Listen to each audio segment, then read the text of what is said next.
From the high desert in the great American Southwest, I bid you all good evening and good morning. From the Hawaiian Tahitian Island chains, eastward over flyover country to the Caribbean and the U.S. Virgin Islands, south into South America, north to the pole, and worldwide on the internet, this is Ghost to Ghost AM. This morning, ladies and gentlemen, we're going to do something just a little bit different. Ghost stories, real ones, from all of you, all night long. I've been doing this on this program, if I can remember to call it the right name, Ghost to Ghost AM. I've been doing this for years and years and years at Halloween. Now, on the West Coast, or Hawaii, you're probably saying this is not yet Halloween. Points eastward are well aware it is now Halloween. The bulk of the program, in whatever time zone you reside, save perhaps Hawaii, will be on Halloween. Now, when I do a ghost show, I do a serious ghost show. That's all we talk about. That's all we do is tell ghost stories. Real ghost stories, because ghosts are real. That is my attitude about it, has been for years. I've heard too many stories to believe otherwise. What creates a ghost? What is a ghost? I don't know. I just know that there really is something out there. And so, as a traditional item on this day of the year, we do nothing but tell ghost stories. And this is you. We could have a guest. There are many, many experts out there, people who would like to come on Halloween. But I don't do that. I restrict it to all of you. And I hope you will respect the fact that what we're looking for are serious and real stories of ghosts. Now, there certainly is something out there. I don't know what creates them. It seems as though unsuspected or surprising quick death will cause somebody to stay on.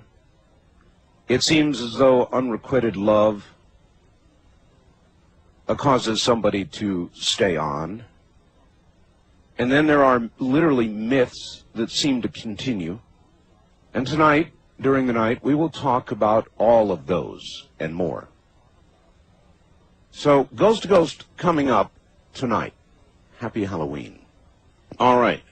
Back in 1989, my husband and I moved into an old house built back in the 1880s here in Ashland, Oregon. The house had been a rental for many years. Prior to moving in, the landlord never mentioned anything strange occurring. Shortly after we moved in, our daughter was born. She was very ill, was hospitalized for a couple of months. When we finally brought her home, she needed oxygen support, plus the assistance of a heart monitor. As her bedroom was small, we moved her crib into the living room in order to accommodate the medical equipment. Every night I slept on the sofa next to her crib to keep a close eye on her. One winter night, at about 1 in the morning, I woke up, as I usually did at that particular time, to check on her. As I was sitting up, the rocking chair next to my daughter's crib began to rock back and forth by itself. My terror and shock was further intensified when the chair continued to rock faster and faster. It was almost as if whoever or whatever sitting in the chair was enjoying rocking. Although paralyzed with fright, I was able to yank the covers back over my face. That's what I do. Of course, hoping that when I looked again, the whole thing would be, just a dream.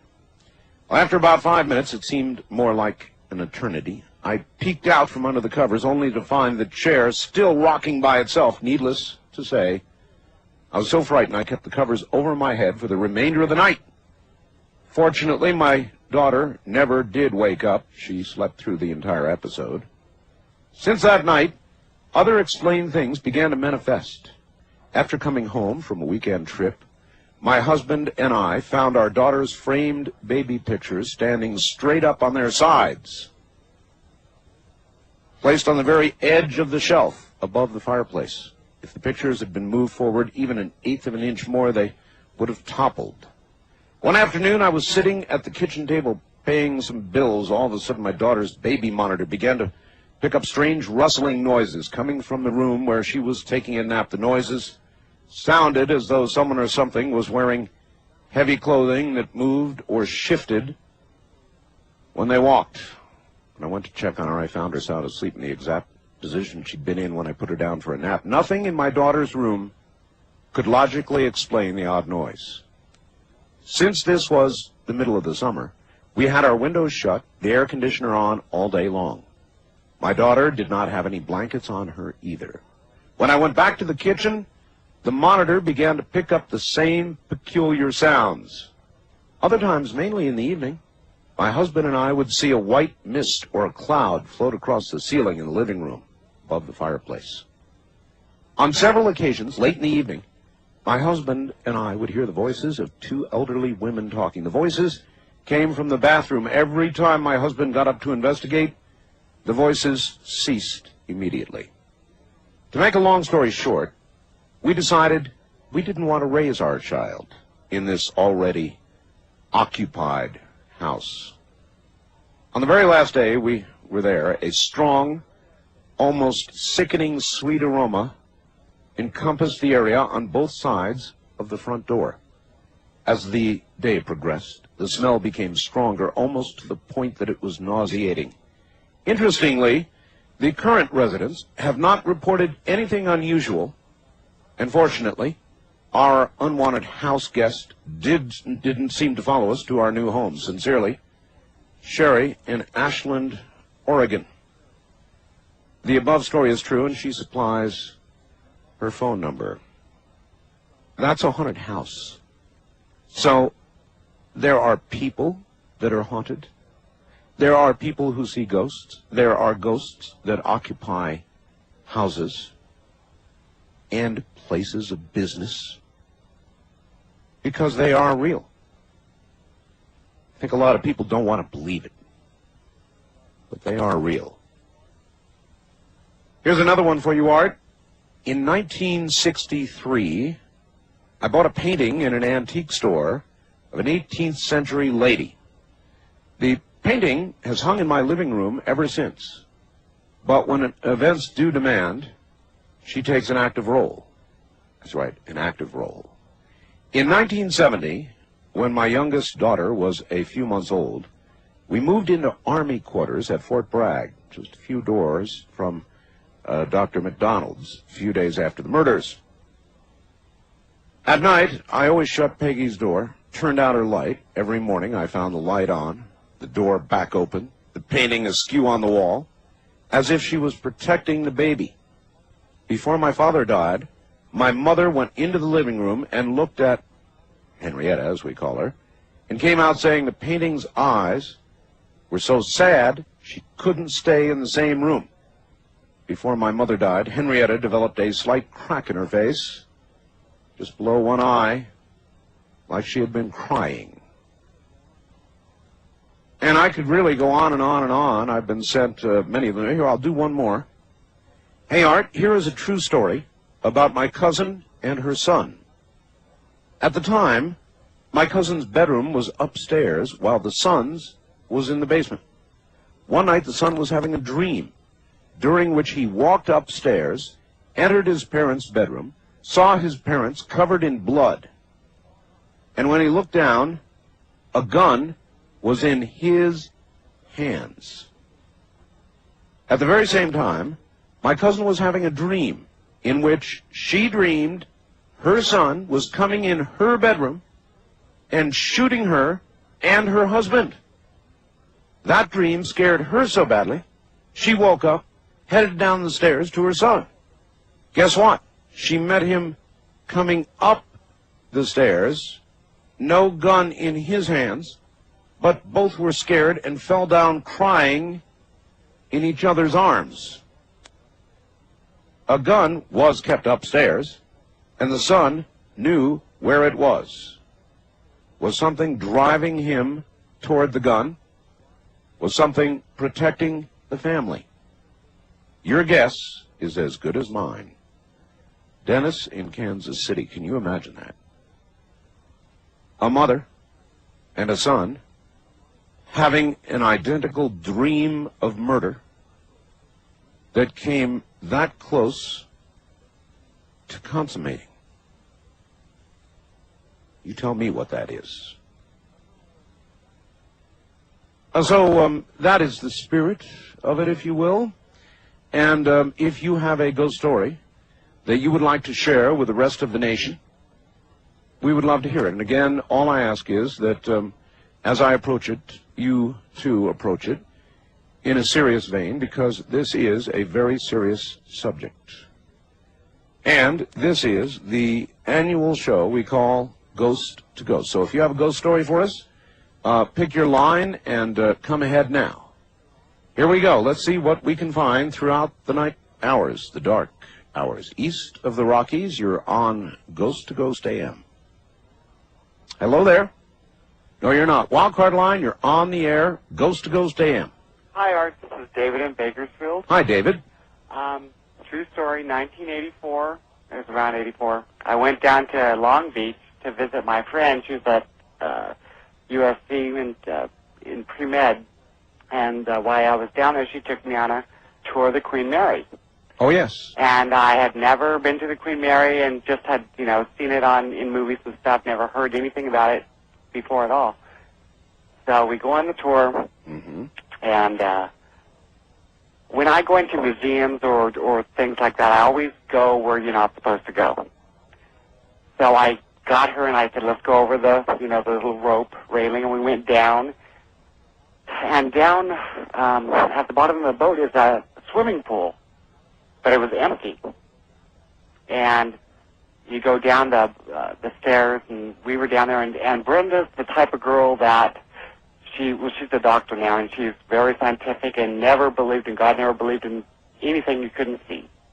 And I had always been the kind of the psychic one, if you know what I mean. And I didn't feel a thing. And we walked down to the pool, and she stopped and she said, I feel strange. I feel something weird. And that was very strange for her to even think that, let alone say it. That's something that I would say. Right. So we go down, and we're just walking around the pool, and we look up, and there's a catwalk up there, a balcony, and there is a man in coveralls, blue coveralls, with red hair and a red beard, and he's just walking there.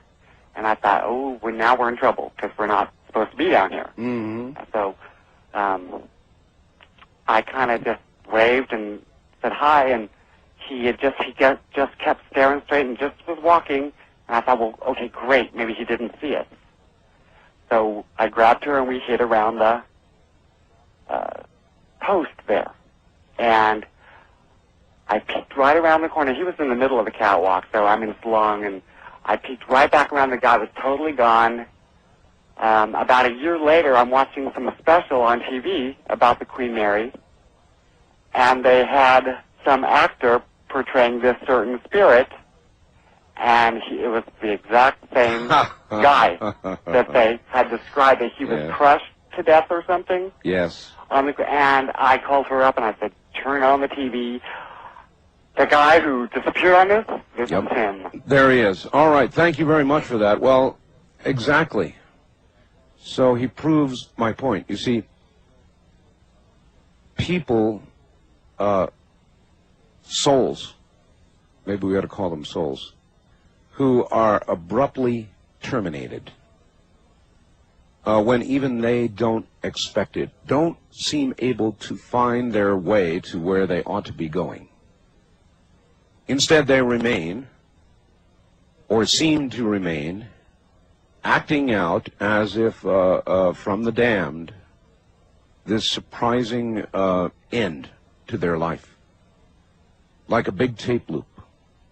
I guess all we can hope for them is that it's not really them, that it's some sort of weak echo of an unexpected death First-time caller line, you're on the air. Hi. Hey, Art. Hello. This is Fred from South Pasadena. Yes, Fred. Hey, I have a great ghost story. Let her rip. Scared the heck out of me. When I was about 18, I moved to Ravenna, Ohio. And I moved in with some people who told me, the lady told me she'd been a witch for some time, and Ravenna was where all the real witches from Salem moved to. Okay. And, I mean, it's not every day that somebody admits to you, I'm a witch. yeah. And she told me some things that scared me. She told me a lot of things about things that happened to me when I was a kid, so it was very strange. She's a nice person. She knew about you. Yes, she did. Okay. And, but she said, a lot of weird things happened there. All the real witches of Salem had moved to Ravenna, Ohio. And, but... Why Ravenna, Ohio? She never told me that. But there were weird things that happened there. Like what? Big hives of bees stinging people, and just that was one of the things that I read. Yes, I believe you, sir, and I believe in a kind of a magic, which witchcraft really is, at least the form you're talking about. Sure. And I believe, thank you, I believe there are curses. I believe it is possible to affect people. One person's mind can indeed affect another in a negative way. We talked about that the other night with Brad Steiger, and he said, absolutely. Absolutely. So there are people who practice and play with that power. It is dark stuff indeed. East of the Rockies, you're on the air. Hi. Yeah, I've got a ghost story for you. All right, that's what we want. Where are you calling from? Janesville, Wisconsin. Wisconsin. All right, go right ahead. Yeah, when I was about 15 years of age, I lived over in southwestern Minnesota near Pipestone. Yes, sir. And they've got an Indian reservation, around that area. And a bunch of friends and I were out camping, and we're kind of around by a small little lake. And during the night, we started hearing, horses and these war cries. And so, we got up, we're out looking around, and we didn't see anything. And I stopped, leaned up against a tree to light up my cigarette, and all of a sudden I hear this poop right next to my ear. Well, I took off, all of us scared out of our wits. We don't know what's going on. And the next morning we went back, and I went to the same tree, and I pulled an arrowhead right where I heard it hit. Wow. You mean it was the thump of an arrowhead hitting? Yes. And that's all that was left in the tree was the arrowhead itself, not the... Right. The arrow had apparently broken off through the ears. And it gets better. Yes? We also were, searching around the area, and we found a couple tomahawk heads. Yes. A bunch more arrowheads. Actual part of an arrow. And we went and saw one of the tribal men for the Dakota tribe. Yes. And they said there was a battle there, and a lot of the Native Americans were slaughtered there. It was a time flash. I mean, you were in a time flash. They occur. And particularly in areas like that. And for a moment, just an instant, you were part of it. Either way, it scared the heck out of all of us. What do you think that means? What do you think that means about death? I mean, because you experienced it, so have many others. You were actually part of it for a minute. I mean, it's like either time caught up with you or you went back in time. I have no way of knowing what, but you were part of it. So what does that say about the nature of death? That we don't really exactly die? That events never really are done with? That they just keep repeating themselves again and again? Yeah, that's the only thing I can think of is what the shaman said also. We talked to him also. He took, a couple of tomahawks that we found. Well, it's something to think about. I thank you for the story, my friend. And you're in the spirit, all right. This, from the high desert, is Halloween and Ghost to Ghost AM.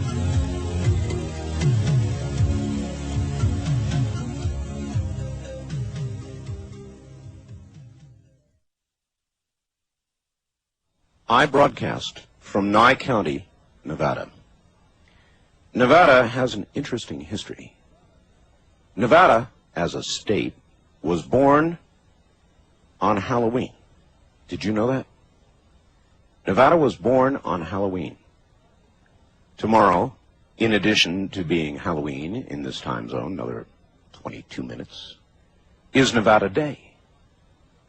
So, that's right, we are in the state that was born on Halloween. And perhaps that's why Nevada has the highest per capita murder rate, suicide rate, cancer rate in the country. Haven't you ever wondered? And here in Nye County, specifically in Wild West Nye County, we still have brothels. You know what a brothel is, right?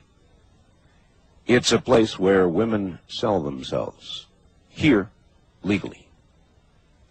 And I'm going to tell you a brief but true story about one of Nye County's brothels. I won't name it.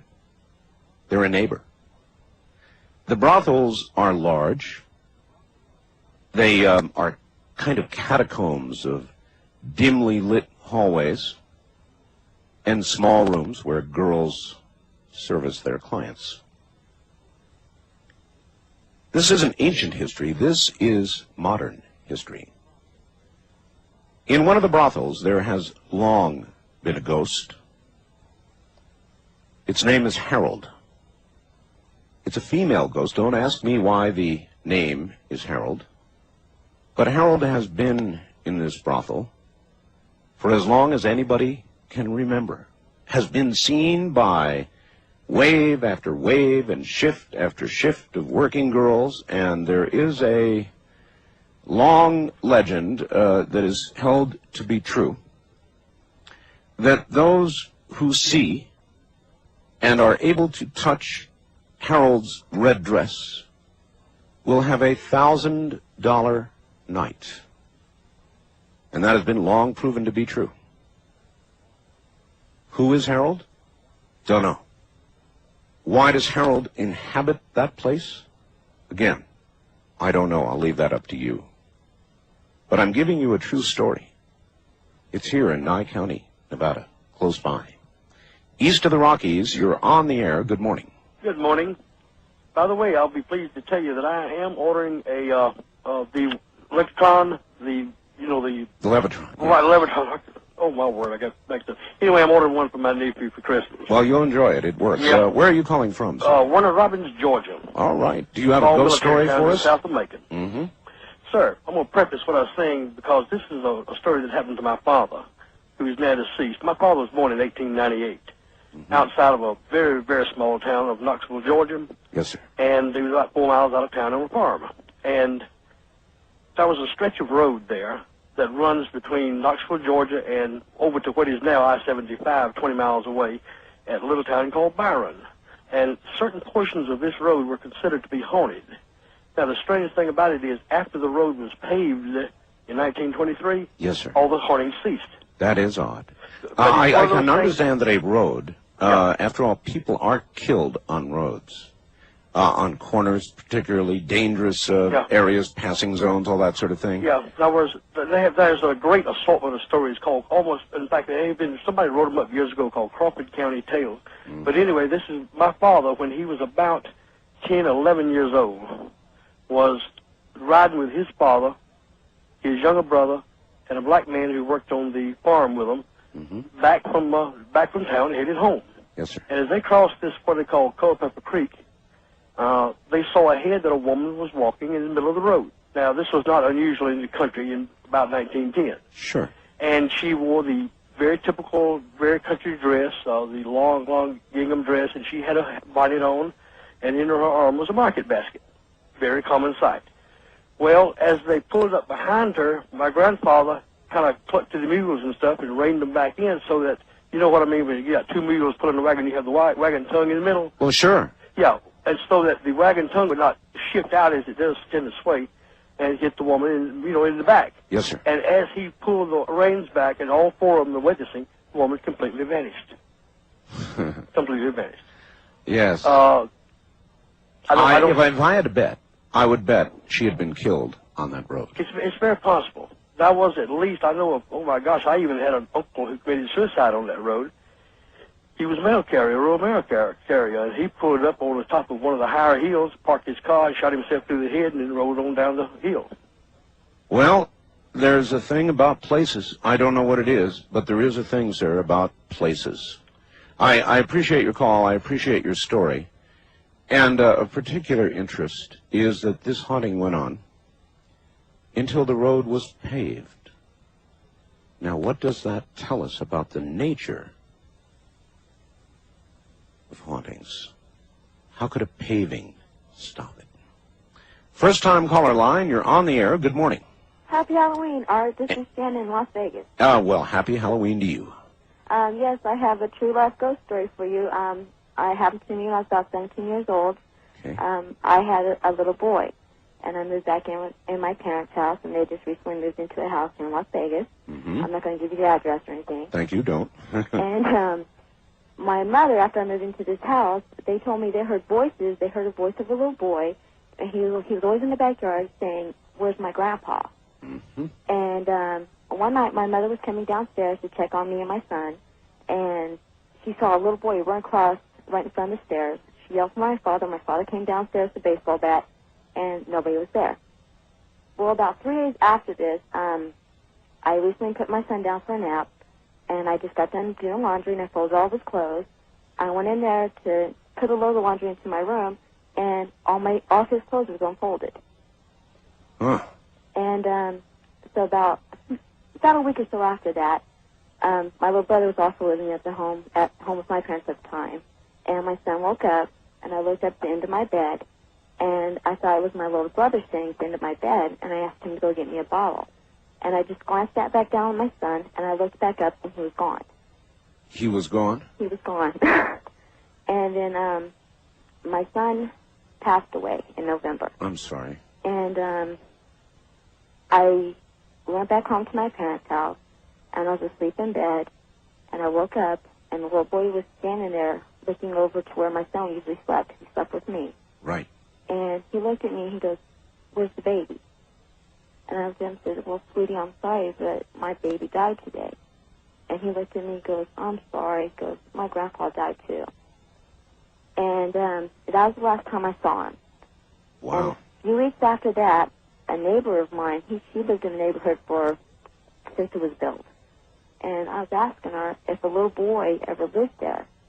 And she told me about how a little boy came to spend the summer with his grandparents. And he was out playing on the road, and he got hit by a car. And they never heard about anything about the house or anything else. But after that, I mean, he was a very friendly ghost. He never really bothered us or anything. He just played, like, playful little pranks. Now, he was a little boy about 8, 9 years old. And, like, he used to do rattle silverware and stuff like that. And you'd walk through the house, and you'd feel cold spots to the house or anything. But yeah. he was very nice, you know. Well, I don't know what that tells you, but there certainly are things that remain. I mean, it's not the end of life. One way or the other, things continue. Yes. And I'm sure that may comfort you somewhat. In a lot of ways, many of these stories are verification of life after death. Oh, yes, I really believe. I believe my son's in heaven and everything else. But this little boy, I mean, he was constantly looking for his grandfather. And, you know, I was kind of hoping that someday, you know, hopefully he would find his grandfather and he'd find his way over. I understand. I very much appreciate the story. Thank you. Sure. We go on. To where and to what, I don't know. Some may remain. But what you will hear tonight will be a consistent thread indicating there is obviously something that comes after this life. Wildcard line, you're on the air. Hello. Hey, Art, how's it going? It's going fine. All right, this is Tony from Las Vegas. Hi, Tony. 2 Las Vegas calls in a row. Yes, sir. I got a couple of spine tinglers for you. Let her rip. Okay, well, there's this park outside of St. Louis called Rockwoods. Yes, sir? And it's an old miner's place, bust silver joint, you know. Mm-hmm. And we went out there one night. You're not supposed to. Of course not. But we do, just to have fun as teenagers. Of course. And we were sitting down, just relaxing, enjoying ourselves, you know, just because it's scary out there, you know. It was around Halloween, too. Mm-hmm. But we looked over, and there was nothing. It was dark. Would you turn your, before you go on, would you turn your radio off, please? It's, okay, yeah, hold on. Can you hold on? Oh, yes, yes. I'd rather hold on than have the radio going. It's simply too confusing for all concerned to have it going on in the background. So have it close so you can turn it off right away when you get on the air. Yeah, I'm here. All right, sir, go ahead. And the skyline you could see because there was enough moonlight. It was very dark everywhere else, though. Sure. Like within the valleys and the tree line and all that. But Right. It was just darker than all get out. And some dogs and other animals seemed to be barking. There was dogs barking, animals in the background. Over the hill, they had like a miniature zoo there at this park. Mm-hmm. Had like timber wolves and whatnot in it. And they were all barking. And the neighborhood dogs that were outside of the park limit, you could hear them too. They're all going wild. All going crazy. I think animals sense things. So we were kind of concerned about that. Like, what are they doing? Looking for somebody out here? Or Sure. Or causing a lot what's of disturbing ruckus? them. Yeah, right. And then a light came over the top of the hill. We thought it was maybe one of the, you know, searchers or whatever. We assumed that there was somebody out there making a ruckus near us because the dogs were so close. Mm-hmm. And they were barking very loudly. Yes. This light came over the hill, and we thought at first, you know, hey, no big deal. It's just maybe a park ranger. It could be anything. Sure. We thought it was a flashlight, you know, initially. Mm-hmm. Well, it was coming down the hill, and it seemed to be passing through the trees as if it was, you know, down like about the size of a man. Right. He'd be walking. Right. About 100 yards away on the valley hill. And he was coming down kind of slowly like a man walking. Yes. The light was about the size of a basketball, we started to notice. So we figured, hey, that's a pretty big light, you know. This guy's got a big light out here. Yeah. And we were getting concerned maybe we should get up and go. You know, maybe he's going to kick us out of the park if it's a park ranger, which we weren't sure of. When it got to the bottom of the hill, the dogs were still barking, needless to say. And when this guy got to well, we thought it was a guy, got to the bottom of the hill, the light went off. Then it came back on. And we figured, what's he doing? He's trying to scare us out of the park or something, you know, Right. just playing games. Then it started to generally go back up from where it came. I noticed something strange about this light, though, when it came back on. It was going back up the hill, same kind of way it came down. It was pointed towards us because it wasn't getting it was pure round. It wasn't elliptical. I understand. And so it was like maybe facing us or it was three-dimensional. So what do you think it was? Well, when it started going up the hills, I noticed another thing. There weren't any trees passing by it this time. So it had to be above the tree line. Well, we didn't figure that out really right away because we were just not thinking things like that.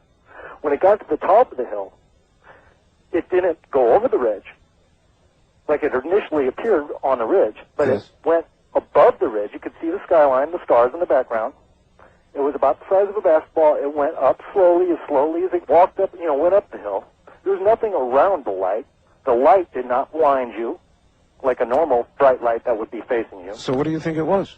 It stopped, then it took a right, and it started to move slowly, like a Mazda light, and it moved on. When it did that, we all got up, and we took off running to the car. Needless to say, we got the heck out of there. That's one story, and that was, that really got the hair on our back. So you have no idea what it was? I assume it was an entity or a ghost, but I'm not a big ghost believer, but now I am after that. And another incident that I had, this one's really brief, I'll make it really brief. There was a lightning strike out one day during a storm out in front of my house. Mm-hmm. The lightning was it was a loud crash, and I ran out of the room, scared, out of my wits. But before I ran out of the room, a small piece of the lightning, I forget what they call it, it's the physics of lightning, a small piece of the lightning came off and hit the lamp in the room. So I ran out on all fours. The next day, I went in that room to replace a light bulb because the lamp needed one. I'm sure it did. No lights. So I went, got a light bulb, and went up to put it on. There was no light in the room. Nobody was home that day. The light bulb fell out of my hand, hit the ground. I saw it. There was enough light coming in from the other room to where I could see the light bulb bounce a few feet. So I went and I looked for it, couldn't find it. Got a flashlight, looked through it for 2-3 hours. I looked for it. There was 2 radiators in there. I looked under them, everything. There was no furniture in there because we were remodeling. Okay. I thought somebody was playing a trick on me. So I finally found the light bulb, and there was nobody home. It was jammed behind the radiator amongst the paneling that covers a radiator. And I checked it out, and there was no way it could have rolled under. The space underneath the radiator was not big enough for a light bulb to roll under. It was physically impossible. I've got you. All right. Well, maybe it was some sort of force that lingered from that branch of the lightning that you talked about. It's hard to say.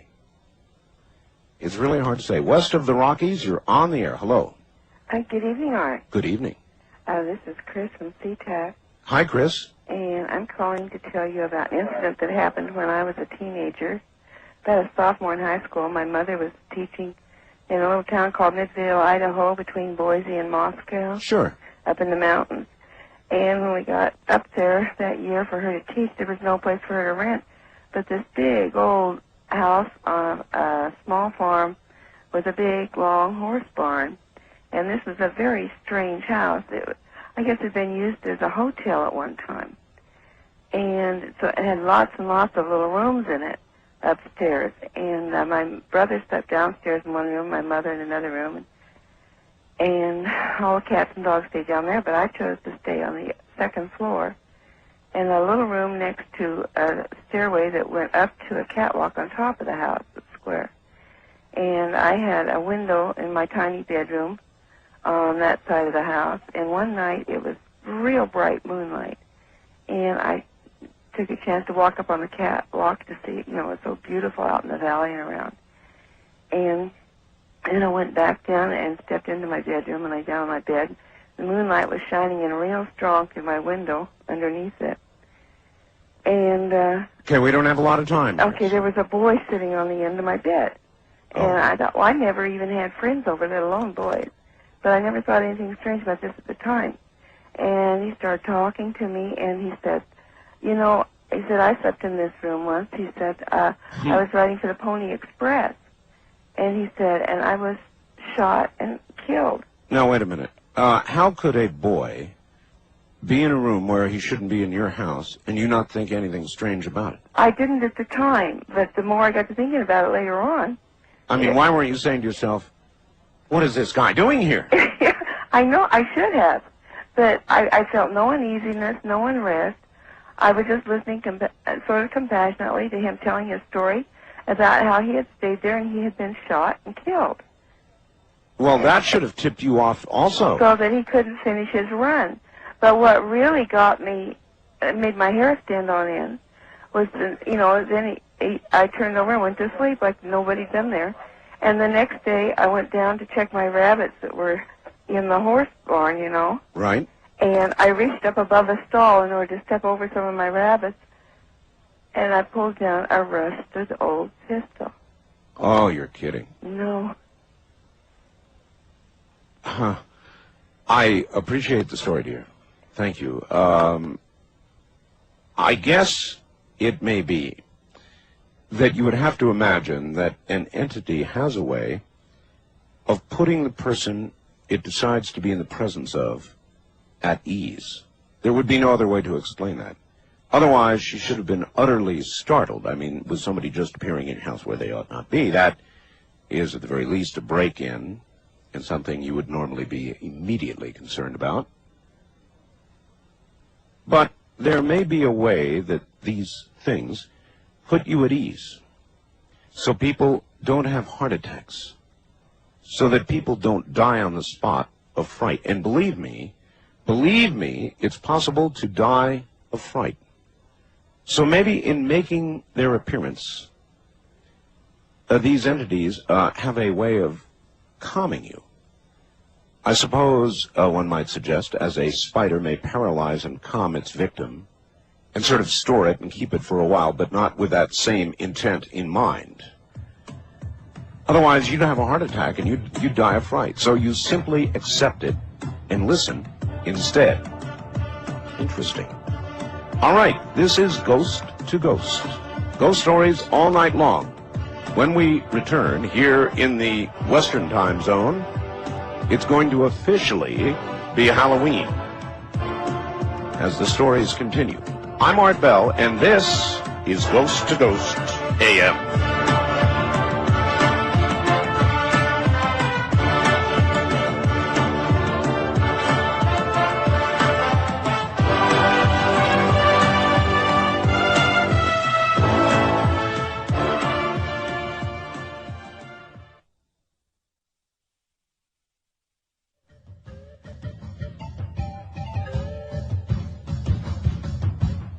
Now, from the Kingdom of Nye, more Coast to Coast AM with Art Bell.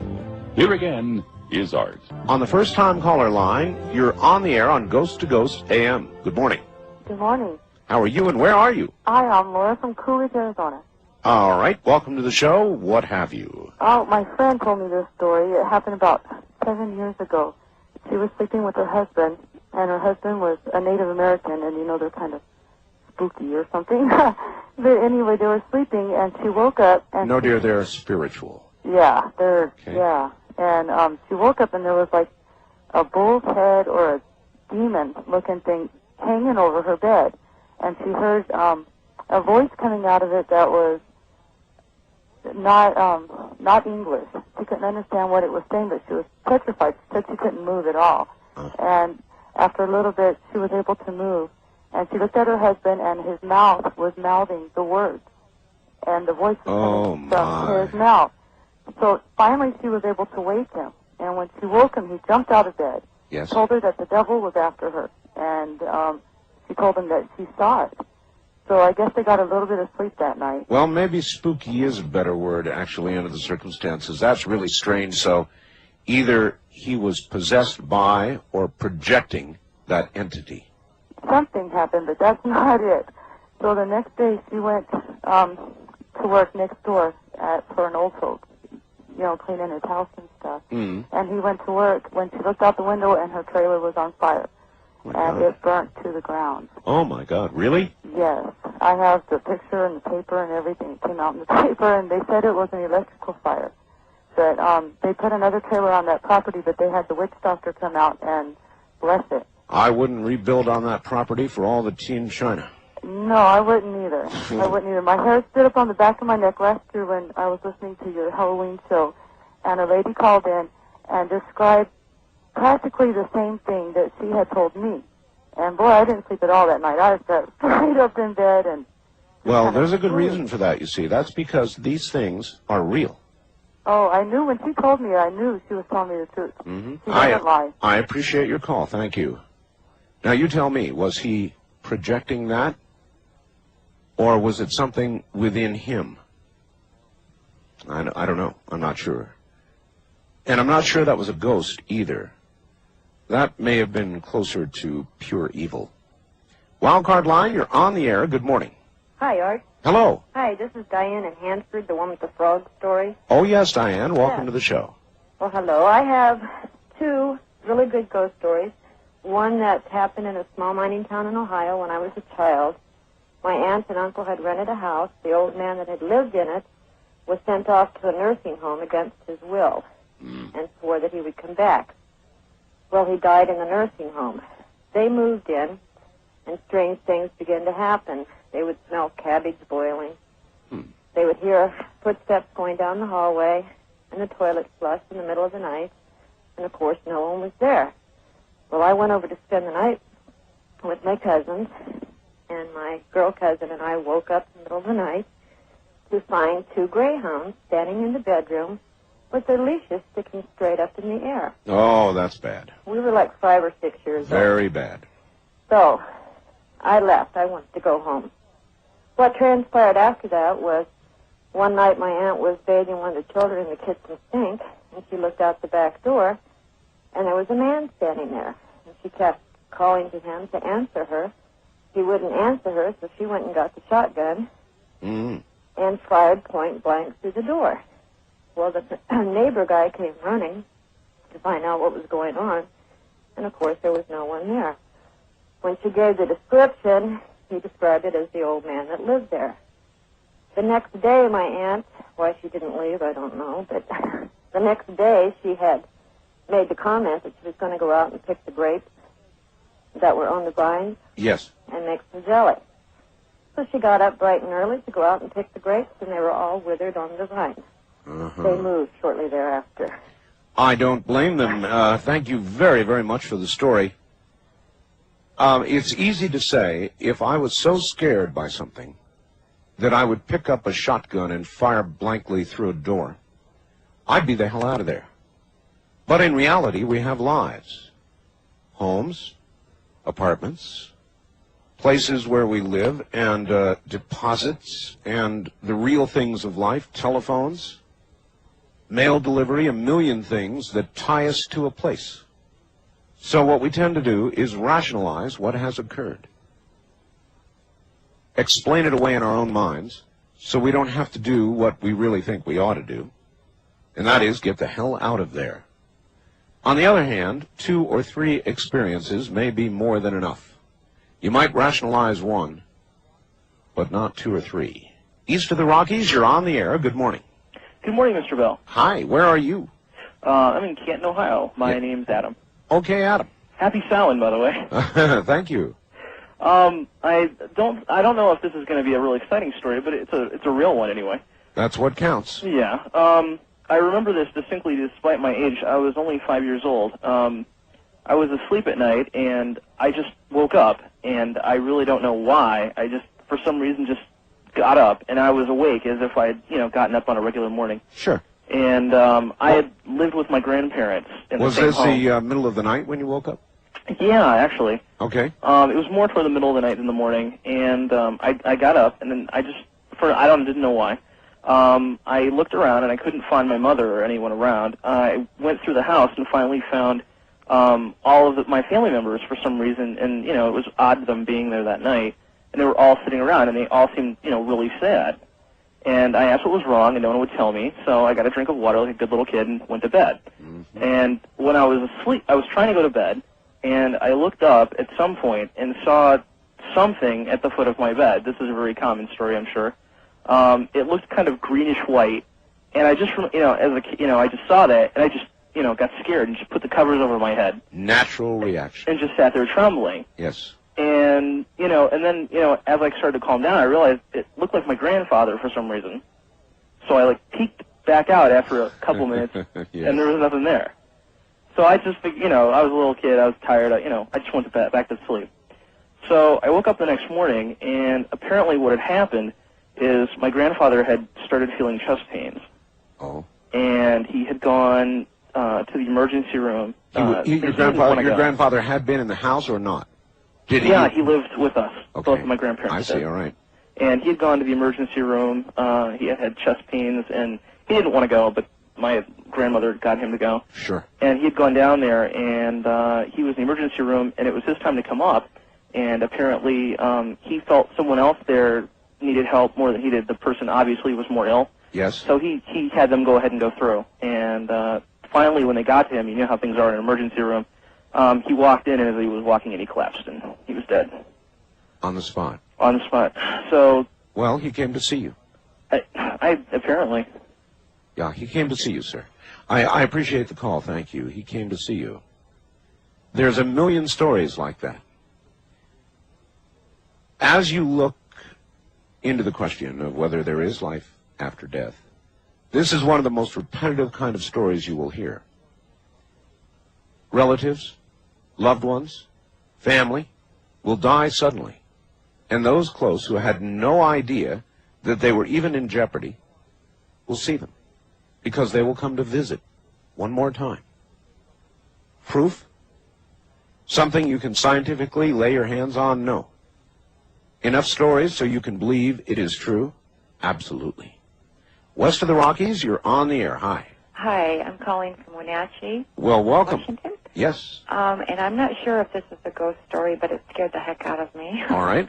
I was asleep one night, and I was having a nightmare that somebody was trying to kill me. And I tried to wake up because I knew I was dreaming. And then all of a sudden I felt like somebody had just put their knee or pressure on the bed. Oh. And that just scared me so bad, and I was struggling really, really hard to wake up. And I finally was able to open my eyes, and there was no one on the side of the bed, but at the foot of the bed I could see a man from the waist up, but he was in light. It was like it was a negative, but where it should be light, it was dark. And where it was light, dark, it was really bright. I've got you. And he was moving around. I could see the outline of his face and his features and all that. And he was moving around doing stuff. And all I could do was I kept saying, I don't want to know. I don't want to know. I don't want to know. And I looked over, and I had turned on my light, and I looked at my clock, and I looked back, and he was still there. And that's bad. I know. And I went to sleep. I was hoping I would forget it, and I have never been able to forget it. But I don't know what it was. Well, how long did he remain? At some point, he had to go away, right? Yeah, it was, I don't know, several minutes. You know what? What? You're lucky you weren't attacked. I know. Because that's what it may have been. Well, do you know what happened, though, then about 5 months later? Because this happened last year. And then about 5 months later, I was sitting here in my dining room with my back to the sliding window. And I kept thinking I was hearing something outside. And I sit here with my door open a little bit to blow the smoke out. And I got up to get a cup of coffee, and I went over and I sat back down, and all of a sudden I just thought, oh, my God, I knew somebody was behind me. And I was just terrified. I got up and I went to get another cup of coffee, and I thought, I guess I better replace the lights on my patio. And I went out to my laundry room, which is right next to the slider, to get a light bulb. And when I reached over to turn on the light, there was a man there. Oh, bad. He had been within 5 feet of me, and the police came and they found his footprints all around my house. And I kept thinking, well, maybe it was lucky. I don't know. Creepy. I appreciate the call, thank you. Yes, creepy in both circumstances. What was that man at the foot of her bed? I don't know. But the pressure that she felt indicates that there could have been an attack. By a ghost? No. By an evil entity? Yes, possibly so. First time caller line, you're on the air. Hi. Hi, I'm calling from Kalispell, Montana. Okay, welcome to the show. You're going to have to get close to the phone because you're not very loud. Okay, thank you. All right, go right ahead. Thank you. Several years ago, we lived on a ranch, and we had a great big old house. It looked like almost like a plantation. We had a long pillars and everything, and it was kind of scary. One night, like an old southern plantation yeah, house. Yeah, it had the top had like 5 bedrooms. Oh, I know. I've lived in a house like that. It had an old wood stove. We had to chop wood for it and everything. And, yes. And really liked it, but it was spooky. One night, my mother had to leave, and she was going to be gone overnight. I had a girlfriend come stay with me. And we stayed up and watched TV till it was no more television, and we went upstairs. I had my bedroom upstairs, and it was a nice evening. It was summer, and it was moonlit night, and we're talking and laughing and telling stories as girls will. And all of a sudden, I heard something outside, and there's an old tree had grown there, and it was real close to my window, some of the limbs, and I thought, well, the wind must have come up, it's knocking against that window, and we looked, and it wasn't. And I kept listening, and I thought, well, that is a very familiar sound. And she says, well, what is it? And I said, oh, my God, it sounds like somebody's chopping wood. We had a wood pile right outside the house there on the back, close to the back porch. And I chopped a lot of wood, but I knew what that sound was. You bet. And we just looked at each other. We were just, like, horrified. And I thought, well, we've got to go see what this is, So we went downstairs, and I think she had a baseball bat, and I probably had a butter knife or something. And we walked outside this old porch and got to the end of it. And there was a very large, about a 500-gallon propane tank, a white one, at the end of this porch. Oh, yes. The sound is still continuing, only it's loud. And it's definitely something, it's chopping wood. And I'm going, oh, my God, And so we were too scared to step off the porch and look around the house. And all of a sudden, the noise stopped. And we're just like frozen right there. And I looked over, we're looking towards the propane tank, the moon is just right, and all of a sudden there's this long, dark shadow, and it's floating. And it's in a shape like of a person. It had a head and shoulders. It looked like a man's shadow, a very tall one. And it's floating across that propane tank towards us. And we screamed and ran to the door, and I grabbed the door, and she would shove me out of the way, and she'd grab the door, and we were out there like 5 minutes just trying to get in the house.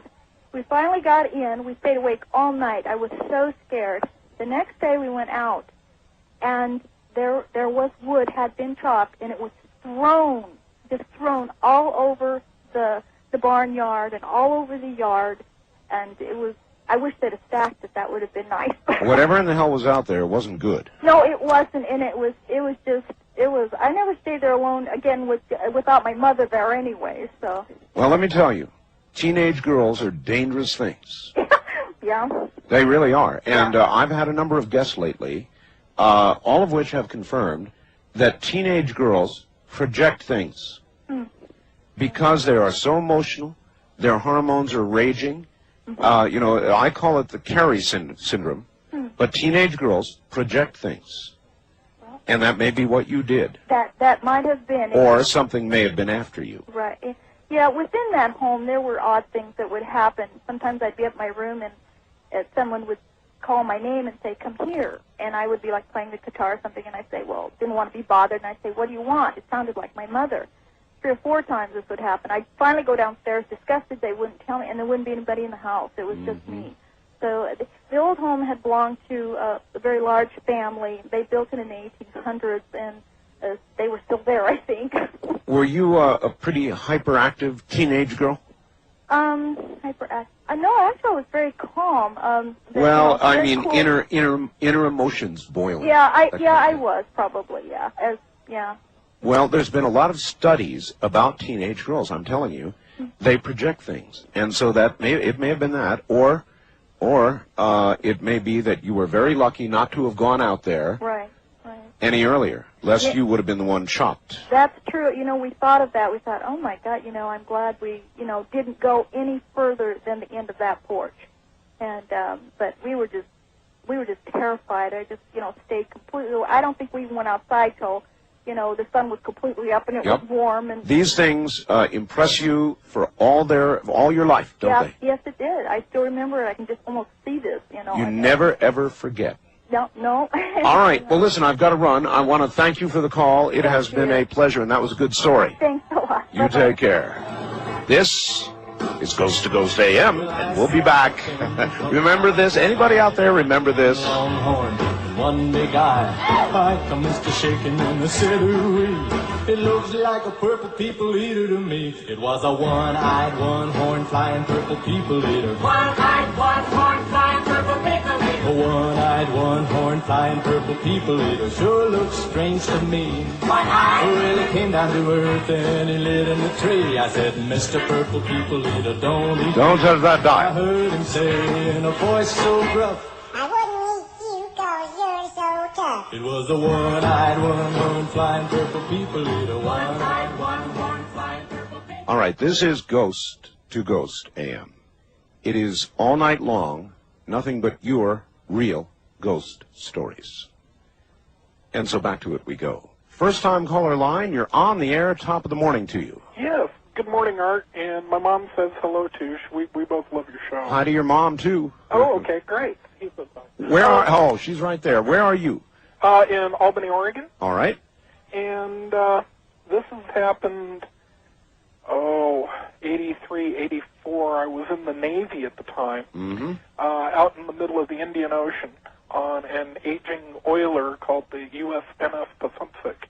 I'll be darned. And I was a signalman, and there was myself and another signalman. We're up in the signal bridge. The front part of the signal bridge is fairly open and spacious and everything, but the area in back was very narrow, and there's just like a small walkway. We were both sitting in what we call the signal shack, and in the back part area, doorway right in this room. Mm-hmm. And the ship being old and everything like that, I mean, there was no way. We ran this one up, down, sideways, whichever, trying to figure this one out afterwards. But, and it could have been someone trying to play a trick, but we really don't think so. Because, we could hear anybody sneaking around. Sure. I mean, it's just that type of a ship. But we were sitting there, and all of a sudden on this door, on this hatch, we start hearing this knocking, and it wasn't none of this, friendly, hi, how are you, open up the door, let me in type knocks. Sure. It was a steady bang, bang, bang, bang, and it was like, made my willy hairs stand right on end. Understood. But we thought, we opened up the door and there was no one there. And, we thought, oh, hi, okay, someone's, playing a joke. Messing around with us, sure. Right. And, we're out in the middle of the ocean. It's bound to get boring. But the thing is that we didn't hear anybody wandering around. We lived up on top. We weren't running around. It's the middle of the night. Well, ships are as likely a place as any for a haunting, maybe more likely than most. Well, yeah, I was also on the Forest Ball, and we had, there was a big fire on there, and we had well over 100 and some people get killed. I recall. And, but the thing was is that we closed the door, and after looking around, and then it was like, 20, 30 minutes later, this, knocking came back, and, we started, it's like calling out, knock it off, you guys, and it just kept on going. Of course. And I ran out I went out to the front part of our signal shack and went out another access door. My other signalman, he went out the other access door. We found not a soul. And we were supposed to have what we call a sleeping mid-watch. In other words, you came back at it from both directions to catch whoever it was. Right. And the only way, if there would have been someone up there, the only way they would have been able to get off of the bridge without being seen was to jump off of the bridge. And that would have, that was like about a 20-foot drop. I've got you. So it was something, but you don't know what. We looked around, even for something, a loose wire or something like that, we never found anything. But it made for a few sleepless nights. I'm sure it did. I'm sure it did, especially at sea, which is kind of an eerie thing anyway. Thank you very much for the call. It is a little eerie to be at sea. There's nothing around. Or is there? This is CBC.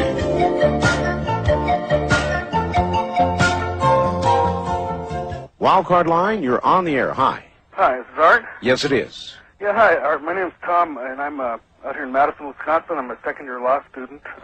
Good, Tom. Welcome. I'm originally from Kodiak, Alaska. Ah, yes. Yeah, and we've got a lot of listeners up in Kodiak. Yeah, my uncle might be listening up there in Anchorage right now. I don't know, but anyway, this incident happened almost a year ago. It was on October 24th, 1995. Mm-hmm.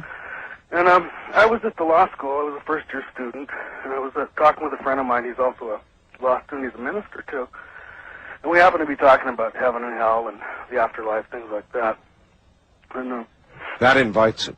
Yeah, it was kind of odd, because it's not hadn't odd. really talked much like that before. No, it's not odd. It invites it. Anyway, go ahead. Okay, so the time rolled around, and it was about 4 in the afternoon, and I went to my civil procedure class here, which is kind of a boring class. It's just how to run a trial and do discovery, that kind of stuff. Sure. And, I used to fall asleep in that class sometimes. Understand. And I was sitting there, and about a little ways into the class, I just kind of was getting real drowsy. And thought I was drifting off, and all of a sudden, about an arm's length in front of me, in front of my seat, I kind of felt or saw, I don't know what it was. It's kind of, I don't know if I saw it or felt it, but it was at arm's length. It was about the size of a basketball, and I felt like it was my mother was there, and she was saying, "Hi, son," and then it was like she was saying, "Goodbye, son," and it was about a minute. In the middle of a class. Middle of a class, and I didn't know if I was hallucinating or what, but I came to, and I was very alert at that point. I understand. And the adrenaline suddenly pumping real hard. real hard. And Yep. it lasted maybe a minute or so. Uh-huh. The air looked a little swirly. It seemed swirly. I don't know if I really saw it or was just feeling it or what. But Yes. at the end of that experience, which lasted maybe a minute or so, this thought entered my mind, and it said, well, when you get home, if one of your sisters called and says, and your wife says she was real upset, that was your mom visiting you in class. And Was your mom alive? she was, and but she was in the terminal stages of cancer. Oh, I see. And as soon as I got home, my wife Lisa said, "Tom, one of your sisters called, and she was real upset. She wants you to call her back."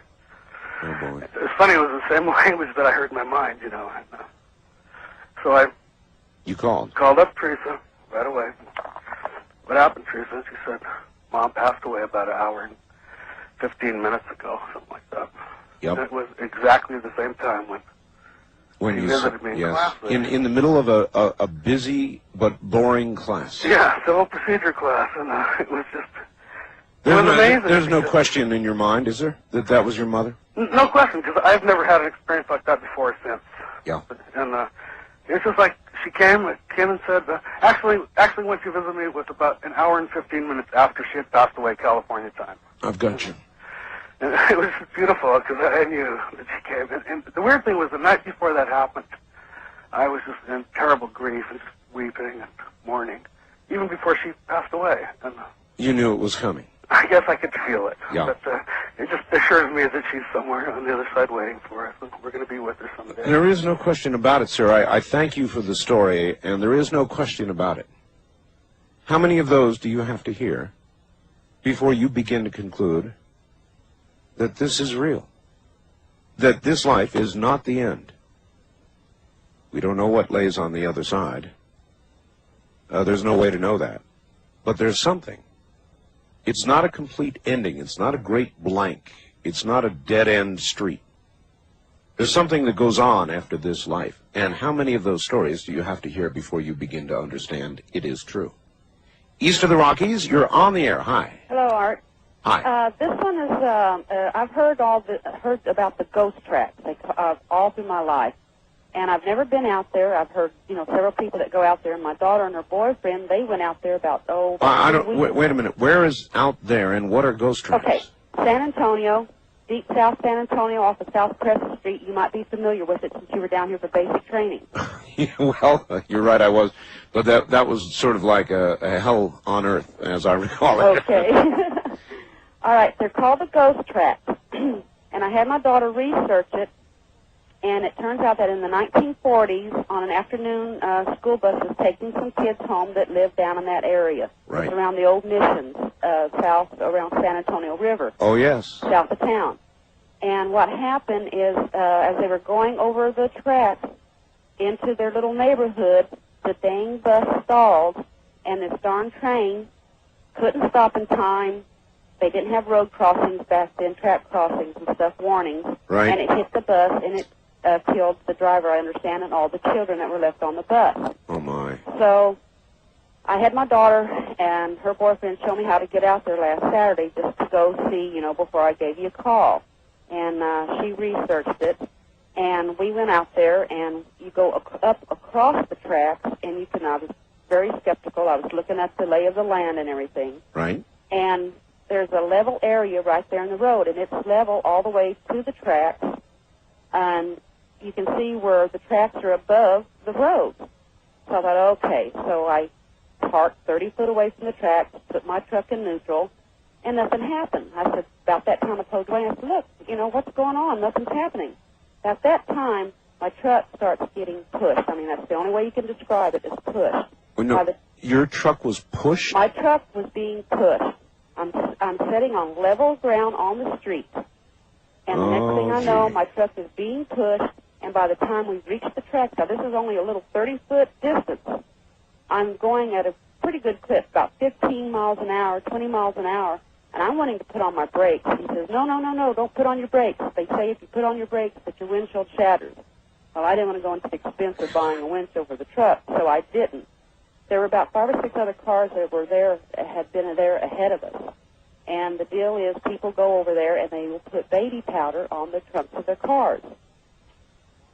We made another trip. Why do they put baby powder? Because the legend is, or the story is, that's why they call it the ghost tracks, that the children, if you stop there, that they will push you over the tracks. And I swear to God, Push you over the tracks. they Now, push you over the tracks. there was not a train coming, was there? No, there's no trains coming. All right, so what you think is going on is that the spirit of these children doesn't want to ever see anybody ever get stuck there, and they push you over. That's the only thing I can figure, because there are handprints in the powder on the trunks of the cars that were Oh, there. I've got you now. That's why the powder, and you see handprints there. Right, yes, sir, and they're small my. handprints. There were kindergarten to high school Oh, kids, from what I understand, on the bus. They're not large adult handprints that, somebody might have just stuck on there. There are small ones to, larger handprints. How did you have the guts to try it? Just because everybody has and nobody's ever been harmed, this is the thing. If they're not harmful ghosts, they're like looking out for your welfare, your benefit. I understand. And it's really creepy. I thought, okay, yeah, sure, but I've heard about it for all these years. We went into the neighborhood. They have named the streets after the children that were killed on the bus. Shane, Bobby Allen, Cindy Sue, Nancy Carroll, Laura Lee, and Ricky Otis. And then there's some more children further up in the neighborhood, but I just didn't want to. That's a remarkable story. Yeah, well, that really is. It's in the history books. From what I understand, my mother had seen a couple of programs since this was Halloween week, and it's been shown on TV locally and also on some nationwide news. Well, I really appreciate your telling us the story. San Antonio has a very rich old history, so I am not surprised. Yeah. Thank you very much. You're welcome. Take care. Now, there's a good one. That's a good one. With little handprints on the back of the cars. It kind of makes you wonder, doesn't it, about the nature of life after death?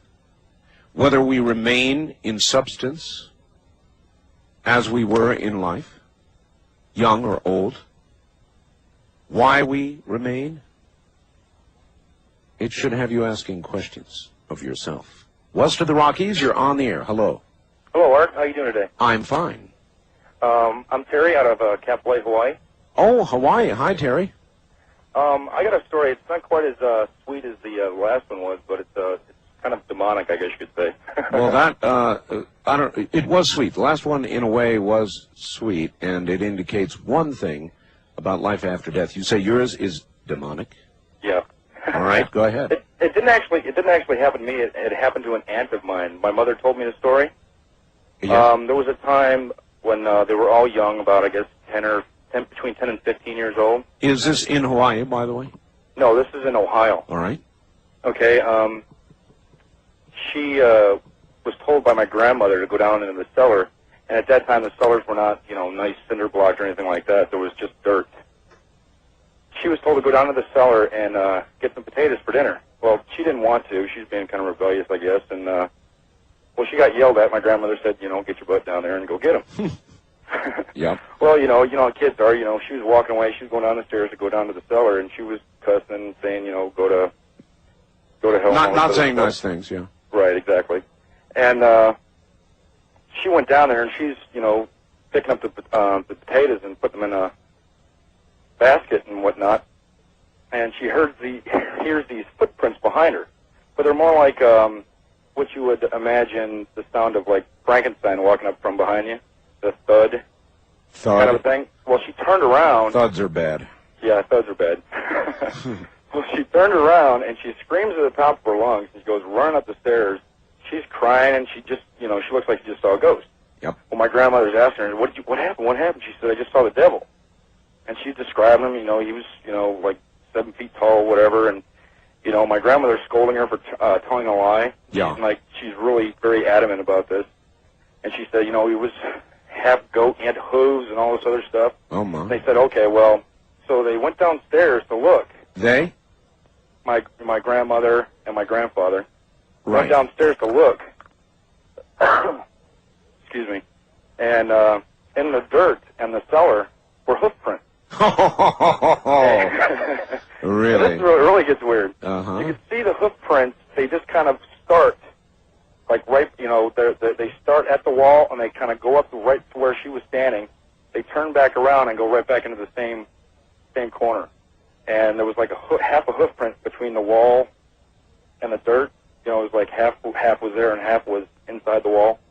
Oh, no. So whatever this was, it hoofed its way right through the wall. Oh, man, that'd be it for me. Yeah, I think so, yeah. God, that's an incredible story. It was pretty bizarre. By the way, Yes, I hope to hear during the night, but there are some very good ghost stories that have and always will be part of Hawaii. Yeah. It's a very eerie place, but that story, that was a good one, sir. Thank you. You have a good day, Art. All right. Hoof marks in the basement. I don't think so. Hoof marks, and then a half hoof mark right at the basement wall. Are you still drinking tap water?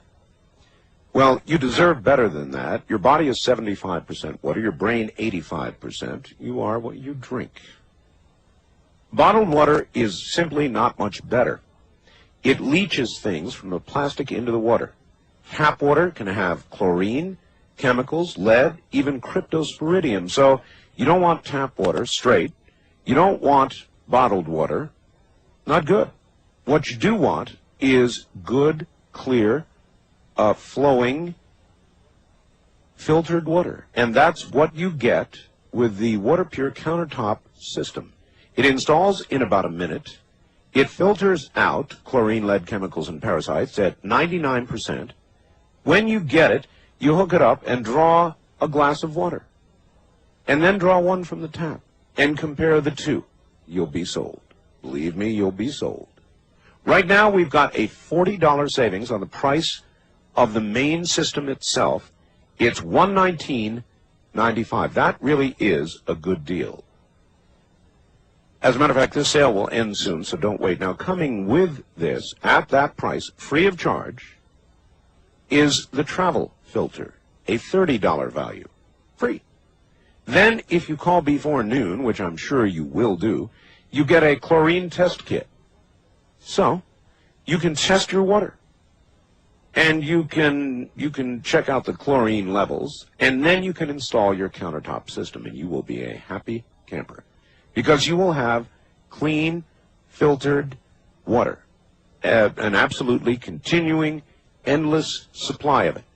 It is the best way. It's better than bottled water, believe me. Call them before noontime at 1-800-313-PURE. That's 1-800-313-PURE, pure. All right, you're listening to Ghost AM. This means that we tell ghost stories all night long. It is Halloween, and as I told the earlier audience, it is also the birth date of the state of Nevada, born on Halloween. Nevada carries a lot of firsts: per capita murder rates, cancer rates, things that happen here in Nevada that are sort of proof of excess, if you will. That's Nevada, born on this day, Halloween. What a day to have joined the Union, wouldn't you say? This is the CBC Radio Network. All right, once again, all we're doing tonight on any line is taking ghost stories. Real ones. So whatever line you're able to reach us on, this night is devoted to that, as it is every year. This is now a yearly event on this program, and I think that I've been doing it probably for a decade. If you would like to join and give us a hair-raising story, you're welcome to. So once again, we begin. East of the Rockies, you're on the air. Hello. Happy Halloween, Art. Thank you, and the very same to you, sir. Where are you? I'm calling you from New Haven, Connecticut. My name is Paul from out of Green Bay, Wisconsin. Very good, Paul. I have two stories for you. One is scary and one is odd. All right, let's take the scary one. Okay. Well, in 1979, I had picked up a mask for Halloween, and it was like a mask of an old lady, like a hag. Oh, yes. And in the summer of 1980, I was living with my parents, and they had me had a bed set up for me in the basement. I was sleeping late one morning, and I was having this dream that I was being strangled by like a witch or a hag. Uh-huh. At least I thought it was a dream. And it was very real. And it was so scary that I literally reached up and I tried to push this, whatever it was, off of me. Natural reaction, of course. A natural reaction. It was I was fighting for my life. I was starting to go under. Yeah, you bet. And I woke up. I thought, okay, wow, what a nightmare. I looked towards the stairs that led upstairs, and right by the foot of the stairs was the rubber mask laying there. Oh, my. Where it was there. That's when I got scared. Where had it been? It had been upstairs somewhere. It was not in the basement. It was just laying there right on the floor. And I have never been able to figure that out. The only alternative to that is even scarier than if it had been a ghost or something like that. What did you do with the rubber mask? I don't know. It disappeared. I had told my family about it, that's and very bad. they didn't believe me. You know, I was a teenager, and they probably figured I just had a dream. Do you have any marks on you? No, I did not have any marks on me. It was very strange because we had relatives from California over that hadn't been visited for years and years. And when I went upstairs, they were up there talking away, and it was just, the whole thing was just weird. All right, well, we'll leave it for the audience to decide. From New Haven, Connecticut. Do you think that there could be something in a mask? In a thing? I think things can be possessed, can't they? Mr. Bell, I'm an avid listener to your program. It helps me pass the time on slow nights working the streets here in the Denver metro area. The following incident actually occurred and was documented in official police records with my agency. The names and locations have been changed to protect the privacy of those involved. On October 29th, 1993, at 14:30 hours, 2:30 for the non-military, I was dispatched to the scene of a hysterical woman in a court facility under my jurisdiction. Upon my arrival, I found a 42-year-old Hispanic female in tears and extreme emotional distress. The individual was employed as a janitor, had been cleaning a courtroom on the 5th floor, and had just witnessed something that frightened her terribly.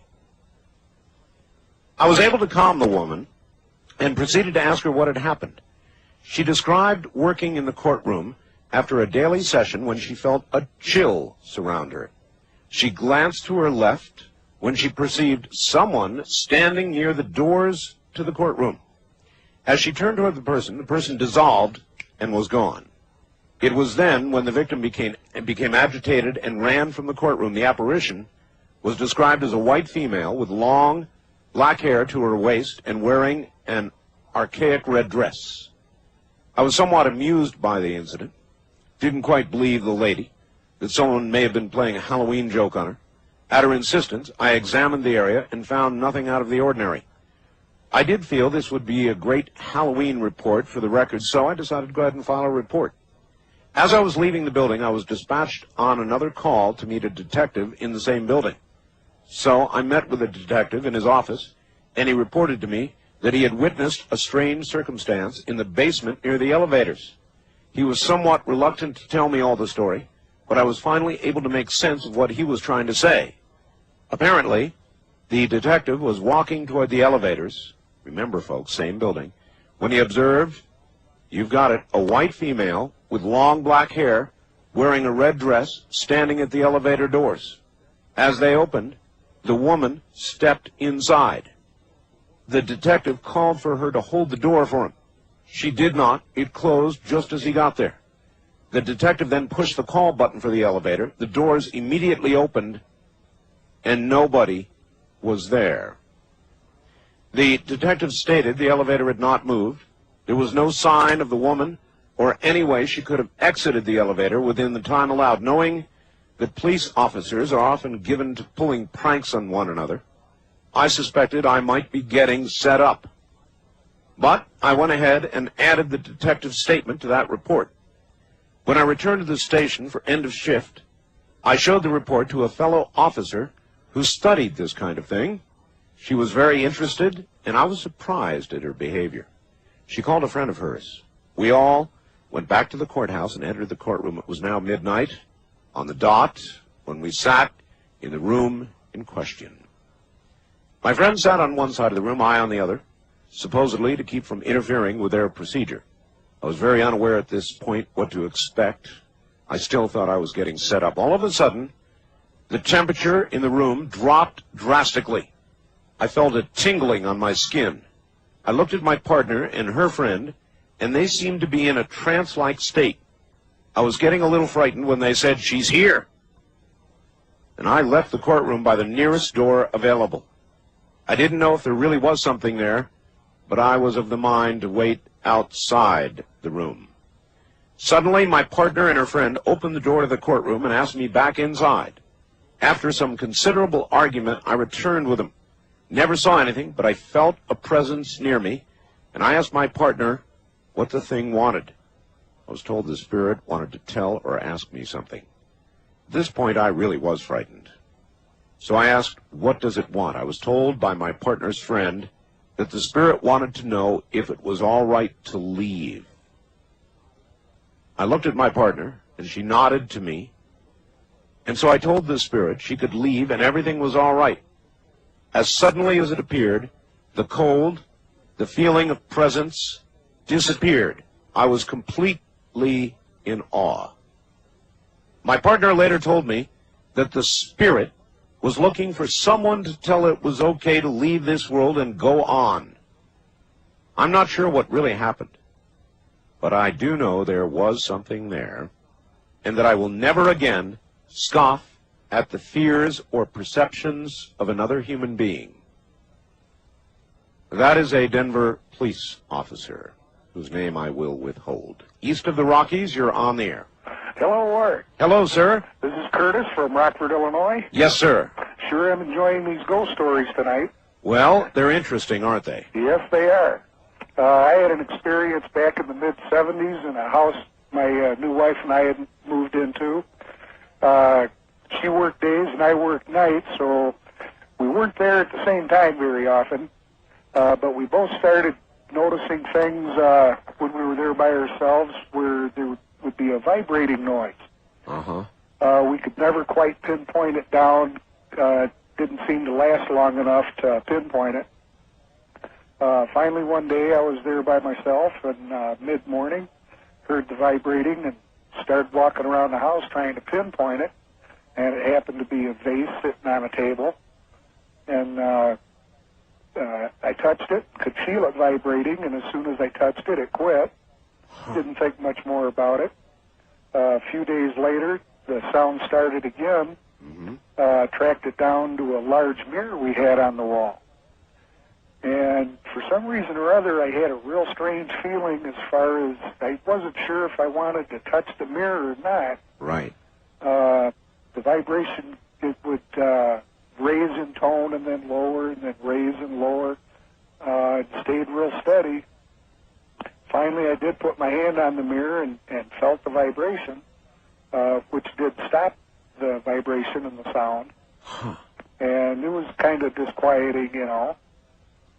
Told my wife about it. She said, yeah, she'd been hearing it too, here and there from time to time. About a week later, mid-morning again, I'm doing dishes, looking out the back window. I've got one sink pile with dishes to rinse. And I had a piece of glass taken out of the door of the toaster oven. And we had it all washed up and set it over on top of the other dishes. And I was starting to get into the silverware section of it when this vibration started again. It was real soft this time. Walked around the house trying to find out where it was coming from this time. And couldn't quite find it. Went back to the dishes, and all the time still hearing the vibration real soft and low. Well, now it starts to almost throb, and getting higher and lower and louder. Yes. And all of a sudden, I just realized that the noise is coming from the sink right in front of me where I'm putting these wash dishes to be rinsed. And I'm just kind of looking down at the sink, and it was as if a hammer was just, with all of somebody or something's might, hit the bottom of this piece of glass out of the toaster oven, and it exploded straight up into my face. Oh, my God. There wasn't another dish moved. Nothing else broke. Were you cut? Yes, I did get a little cut on my cheek from flying glass. And what really surprised me was that the kitchen is right off the living room, but there was even glass got into the living room. The force of the explosion was so great. I had to sit down for a while. That really unnerved me. That'll put you on your knees. Yes, it will. That'll put you on your knees. There's no question about it. And after I collected myself a little bit, I went back and looked around the kitchen again, and nothing else was disturbed. I cleaned up the mess, told my wife about it, and she didn't know what to make of it. And the cut on my cheek seemed to take forever to heal, like it was close to a month. Now, I've cut myself shaving before, and it never took that long to heal, you know? Right. What do you think? What do you think happened? Do you have any idea? Well, my own personal thought is that there was a spirit that did this. For some reason or other, was upset with us being at that house. Yeah, it sounds that way. That sounds like typical poltergeist activity, but it's a little malevolent for a poltergeist. Normally, they do small, insignificant little things, and that sounded pretty scary. Well, the interesting thing is that after it drew blood, it never happened again. Maybe that's what it wanted. If that's what it wanted, it surely did get it. Thank you, my friend. You're welcome. Take care. For those of you who heard last hour, there was a particularly interesting story told by a lady in San Antonio about some haunted railroad tracks, where to this day, if you drive near them, well, to catch you up, there were some children in a school bus that were killed by a train on the tracks. And the story goes that since that time, and this lady experienced it herself, if you drive near the tracks and stop your vehicle will begin to move automatically and will be, in effect, pushed across the tracks. And people have been putting baby powder on the back of their cars and finding children's handprints in the baby powder. And after hearing that story, I just got this fax. Hey, Art, you know about the school bus story where the children pushed the cars over the tracks? It's true. It was on one of our local news stories today. They had video showing the car moving on its own, and they had video of the fingerprints. Steve from Southern California. Thought you should hear that. Wildcard line, you're on the air. Hi. Hi, this is Ron from Bartlesville, Oklahoma. Hello, Ron. I called about a week ago about my New Guinea singing dog, and tonight I have a story about my daughter. All right. Okay, when she was about 4 years old, we moved to the Kansas City area and bought an old two-story house there. Shortly after moving in, the neighbor's house was broken into, and the police later came and asked if we had heard or seen anything. After they left, my daughter said, Daddy, my friend Daggett said he would never let bad people in our house. And I asked her who Daggett was. Yes. You know, I am from California originally. I know there's a Daggett, California. Yes, there is. And she had never been to California at that time, and I don't know where she came up with that name. So anyway, I asked her, Who's Daggett? Who's Daggett? Yep. She said that he lived in the house, and he'd been there for a long time. Well, my wife and I just wrote that off, childhood imagination. Imaginary playmate. Right. Well, anyway, we lived there about 4 years, and we constantly heard things, especially in the basement. Our washer and dryer were in the basement, and it got to where my wife wouldn't go down into the basement unless I was in the house, and then at night she wouldn't even go down at all unless I went with her. So I don't just blame got her. to where I did the laundry. It Right. may have been a trick on her part. A trick? Anyway, my daughter would occasionally run to the basement stairs and yell, "Be quiet, Daggett," and the noise would stop. Well, anyway, this was, like I say, just written off as an old house that creaked in a child's imagination. Sure. But one night, I went into her bedroom to read her bedtime story, and we had a large, overstuffed chair sitting next to her bed, and I sat down in the chair, and it was like I had walked into a meat locker. I mean, it was so cold that it took my breath away. And my daughter screamed, "Daddy, get off of Daggett." Oh, And my. from that point on... Sir, how old is your daughter now? Well, I'm... Like Paul Harvey says, this is the rest of the story. All right. My daughter is a freshman at a university here in Oklahoma that I won't give you the name of or identify her, but anyway, she is president of the university's pagan society. So she's a witch. She is a member, or whatever you call it, of the group called Wicca. Yes, those are witches. So she is all excited right now. She just called me about an hour ago. The big goings on. That they're having big overnight bonfire, and Oh, I'm sure it's a big day. I don't. It's a big day. I don't even ask questions about what's going on. Do you ask? Do you ask I do about? not know. I understand. Do you ask about Daggett ever? Well, that was funny. I asked her tonight, and Well, listen, we're not going to have time. I'm at a break point. That's a hell of a story, though, sir, and I appreciate it. Daggett in the chair. No, thank you. Night, when my eyes beheld an eerie sight, for my monster from his slab began to rise, and suddenly, to my surprise, He did the mash. he did the monster mash. The monster mash. It was a graveyard smash. We'll be right back, I think. He did the mash. He did the monster mash. From my laboratory in the castle east to the master bedroom where the vampires feast. All right, back to the lines we go. First-time caller line. You're on the air. Hi. Good morning, Mr. Bell. Good morning. Well, this story goes back about 15 years ago up in Washington State. All right, are you in Washington? No, I'm right here in Pahrump, Nevada. Oh, you're in Pahrump? Yep. Excellent. I'm your neighbor. All right. All right. I was living in a real nice cabin up above a lake. It was an old cabin built in the early 1900s. And I'm a jeweler by trade, and I do a lot of work late at night. I'm a late night hawker.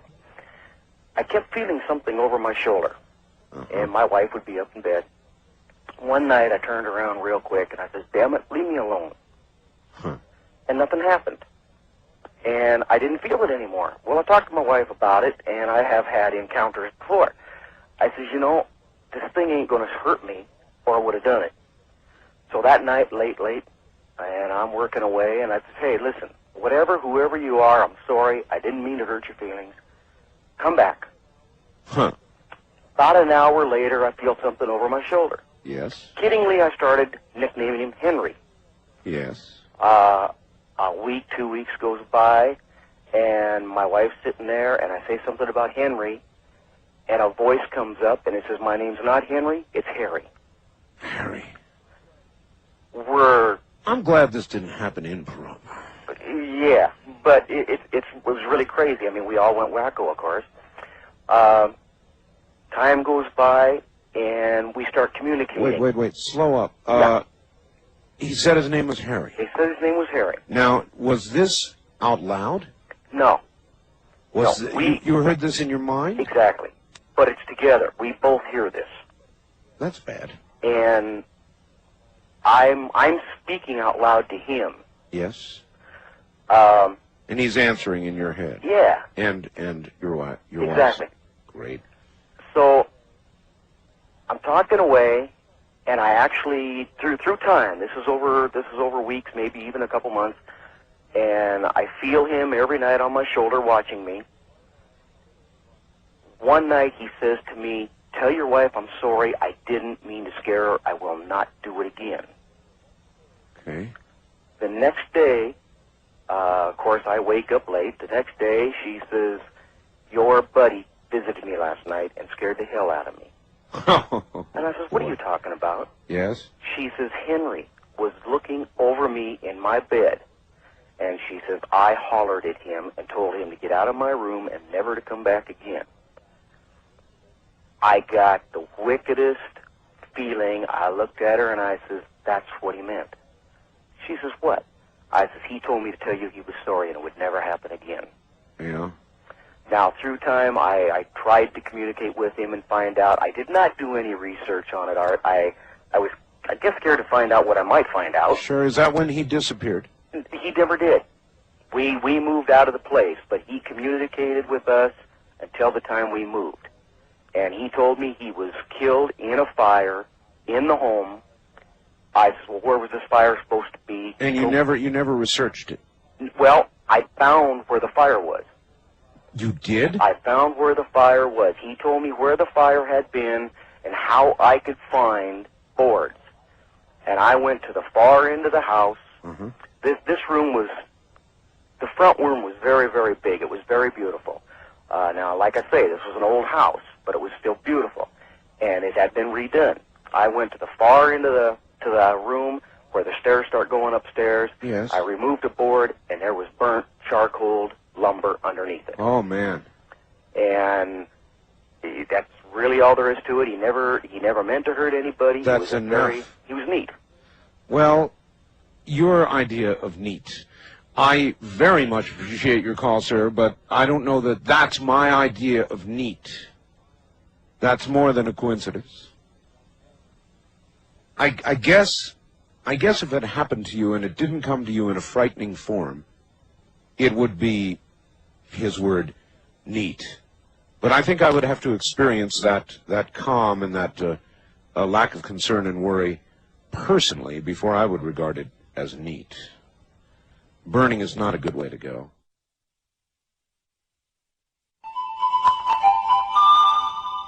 This is the CBC Radio Network. Wildcard Line, you're on the air. Hello. Happy Halloween, Art. And to you, sir. About 1982, I had just remarried, and I was working a swing shift. And the guy, it was Halloween, we were sitting around talking, and the guy was telling me that his son was putting up psychedelic posters in his bedroom, and something kept tearing them off the walls. And I asked him where he lived and found out that he was kind of close to where I lived. And my buddy and I and our wives went out one night, summer night, 8 months later, and took a Ouija board in the back of my pickup truck. We parked in a deserted canyon, a box canyon adjacent to this housing tract where this man lived. And my wife and I started playing with the Ouija board, and it has never worked for me, so I couldn't get anything. Well, then Conrad, my friend, and one of the girls tried it, nothing happened, and then the two girls tried it, and they started asking questions and started getting answers that there was a spirit there.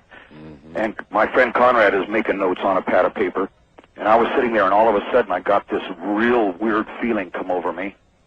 And we had some folding chairs, and I picked up a folding chair and went over to the edge of a ravine and just sat down and had this calm.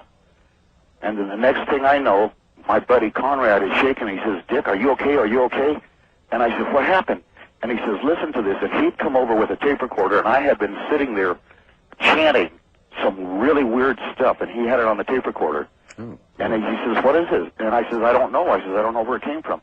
Well, then Conrad got a weird feeling. We went back to the truck. The girls were sitting there kind of shook up. And then Conrad went and sat in that chair, and he had the paper still in his hand, and he started writing. And he wrote 3 pages of what would look like, at the time I thought like maybe kind of Chinese. And then later I found out it looks like what the Lakota Sioux writing used to look like.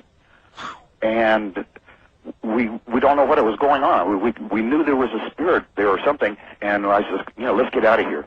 And so we started picking up our stuff and putting it in the truck, and Conrad's wife, who was slight in stature, all of a sudden jumped out of the truck and was standing there like she was a man.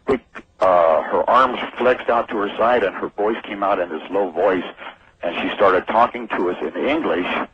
And I don't remember everything that she said because we talked to this spirit that was coming through Barbara for a long time. But basically what we found out was there was a hunting party of Indians up in this box canyon. Yes. They got ambushed and by like a rival Indian tribe. Yes. And they didn't bury them. And their spirits were lost in this box canyon. And they haunted the housing tract when it was encroaching on their area. And Conrad, my friend, told them that it was time for them to go home and that they should take and cross over and that he would guide them. He says Conrad had like a spirit guide for himself. Yes. He says, this person, Amy, will help you cross over and everything is okay. And he sent them home. And then about a month later, I talked to the guy at work. He says, you know, he says, I was telling you about all that problems I was having in my kid's room. He says, we haven't had any more problems. So we solved his problem by getting rid of the spirits that were lost there and never buried. You did a good thing. I don't know that I could have gone that far with it. Please give me your fax number. It's area code 702. Yes. 727-8499. 8499. Yep. Do you have a blue picture of Charlton Heston or David Canary in your house? No comment, sir. I appreciate the call. Well, I don't know that I would have lasted that long. That's possession. Automatic writing. Speaking in tongues. And then finally, serious possession. And I think before then, I would have been gone. Hi, Art. I've got a true story for you and your listeners. When I was in high school, I met this nice family from overseas who bought a home in our neighborhood. As time went by, they became my friends. Subsequently, they offered to let me actually stay with them rent-free if I would help them fix up another home. I thought it'd be fun, and with the approval of my parents, I did that. What followed was sometimes wonderful, and at other times a truly awful horror. I believe I was somehow warned to leave by a force that bothered everyone but me. I felt protected by something, and I think it may have been my deceased brother who passed a few years earlier. As I tried to tell members of the family the things I saw, I was met with deaf ears. Finally, one night, I talked one member of the family into playing some Scrabble with me. When we finished playing Scrabble, I left the board on the floor, and the tiles just muscled about on top. I awoke to find the Scrabble board with words so ugly I can't even say them, let alone tell them to you. Needless to say, cuss words. When I called up a member of the family to see, they just shrugged their shoulders. As they were walking out of the room, my stereo went crazy. The channels began changing wildly. The family members seemed to be oblivious to this. I moved. Later, I found out there were some real abuses going on. That the man was sent out of the Philippines for abuses he committed against his first wife and children. Thus, he moved to the U.S., and I believe that is why there was such evil in that house, as from Ann in New Mexico. East of the Rockies, you're on the air. Morning, Art. Morning. And happy St. Hallows Eve. So it is. Got a wild one for you. All right. Family recently came into money some time ago, and we bought an old house, and we're restoring it, and we started my wife started a antique store. And after a while, we got, getting a nice collection going, we noticed strange things happening. Some of the antiques that we would get would end up on the floor or across the room. But the strange thing was, these were children's toys, mostly dolls. Really? And this went on for a while, and then... They were moving by themselves? Well, we'd lock up at the end of the night, and in the morning when we come down, that's where they'd be. Okay. No longer in the place on the shelf. So what did you presume? That you were being broken into or something? Well, we really weren't sure what was going on. You know, we thought maybe he had mice or something, and then my aunt, who does a lot of these, who's into a lot of this, you know, I thought maybe there's something to it. It was all harmless, and then we started hearing a child cry late at night, and we thought it was our daughter. Uh-huh. We'd go running into her room, and there she is, you know, sound asleep. Uh-huh. And then later on after that, some of the toys in her room was being tossed around or misplaced. Uh-huh. And this started getting a little creepy. You know, we moved into a friend's house for a while, and, you know, we'd check in on the shop every morning, and same thing. You know, daughter's room, what was left, was still being tossed around. And no one was getting hurt. No one, you know, nothing was happening to anyone. So, you know, it was nice and safe. And then after a while, after we'd start, you know, going on with the renovation, we knocked out an old wall, and the repairman said, "Hey, you're collecting antiques. Here's one for you." It was a very, very, very old doll that was blackened, well, like it was in a fire. And that area behind the wall also looked like it had been in a fire. And so my wife, she's really good about restoring things. You know, she cleaned it up, put in some new eyes, new clothing, and actually set on the shelf. And nothing really happened after that. Everything had calmed down. Maybe you had found the center of it, and you cured it somehow. Well, that's an incredible story. Well, it hadn't dawned on us until we had sold this particular item, and everything started up again. Oh. And so we have been trying to track down this doll to get it back. Oh, now wait a minute. So in other words, you sold that doll, right, as an antique, right, and the hauntings began again, right. And now you're trying to get the doll back. Yes, we're desperately trying to find the person we sold it to. Did some research on the house. It really is an old building. It was one of the earlier ones in Kansas City, and it used to be a private orphanage. They had burned down. I wish you luck. Short of being able to get that doll back, I think it's time to go on to whatever's next.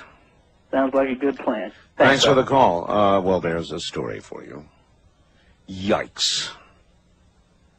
I thought it was over, but he sold the doll, and now it is returned. Whatever it is, it wants that doll back, and I suspect if it doesn't get it, well, as I said, sir, there have got to be other things for you to do. West of the Rockies, you're on the air. Yeah, I've got a real weird story for you. All right, where are you? In Mountain Lake Terrace, all right, north of Seattle. Yes, sir? A long time ago, when I was about 11 years old, one of my mom's friend's son was killed on Halloween. And then a couple months go on from that, then all of a sudden my mom gets connected with this one lady that plays with Ouija boards. And she said, could I ask a question? Uh-huh. And the woman said, sure, go right ahead. And she said, would I ever lose my sons? Well, the thing pointed to yes. And my mom said, that's nothing. Then about a year from that, me and my brother end up in a foster home. We end up inside my mom's friend's, that son that died on Halloween, her foster home, and I get his bedroom. Wow. And all of a sudden I was asleep one night, and there was like 2 other foster kids in the bedroom with me. Yes.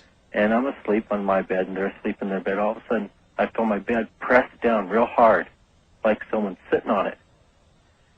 And I got scared. I didn't even want to open up my eyes. And I said, get out of here in the name of Jesus. And all of a sudden, the bed just, boom, raised up. Raised up?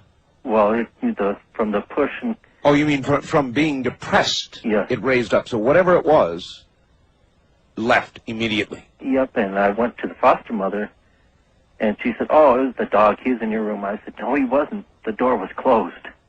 You're sure of that? Yeah, I was positive of that. And I asked everyone else in the bedroom, after they woke up, did you feel anything? They looked at me. They said, you're crazy. Well, it's a good story, and I appreciate your telling it. All right. Thank you. That to me seems like it was a story of just evil. East of the Rockies, you're on the air. Hello. How you doing, Art? This is Bill from St. Louis. Yes, sir. I experienced something one time when I was in the Marines in Okinawa, Japan. I know Okinawa. I lived there. I had a Japanese girlfriend, and we were visiting the southern area where they have all these monuments of World War II. Oh, yes. And one time we were there watching the sun go down, you know, along the horizon. And I'm sorry, I'm a little bit nervous. And we felt the presence of people all around us, and we could hear voices in our head, like you know, people talking, which I couldn't understand it. And I looked to my you know, Japanese girlfriend. Yes. And she was running a mile a minute. Uh-huh. You know, back to the car, and she had tears rolling out of her eyes, and she never told me what she heard or seen or felt. She would never talk about it. Mm-hmm. And that's probably something I never forgot since I was on that island. Well, I, too, lived there many years, sir, at Kadena first, Kadena Air Force Base, then Naha. And I can tell you, there were many bloody battles on that island. Many people died. Very violent deaths on that island. That's Okinawa. And it's a haunted island. We will be back.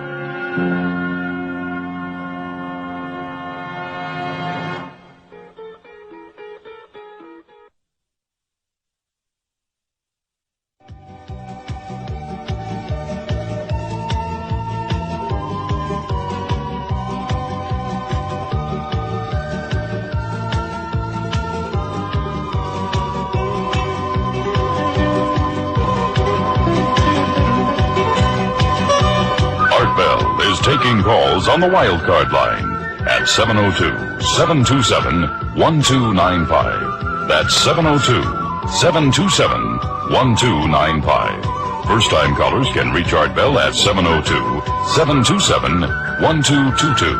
702-727-1222. Now, here again, Art Bell. Ghost to ghost. It's the real thing, and that's why it's scary. How can you listen to all of this and not believe? Or perhaps you're beginning to change your opinion as the evening goes on. I'm Art Bell, and we'll get back to our stories from you.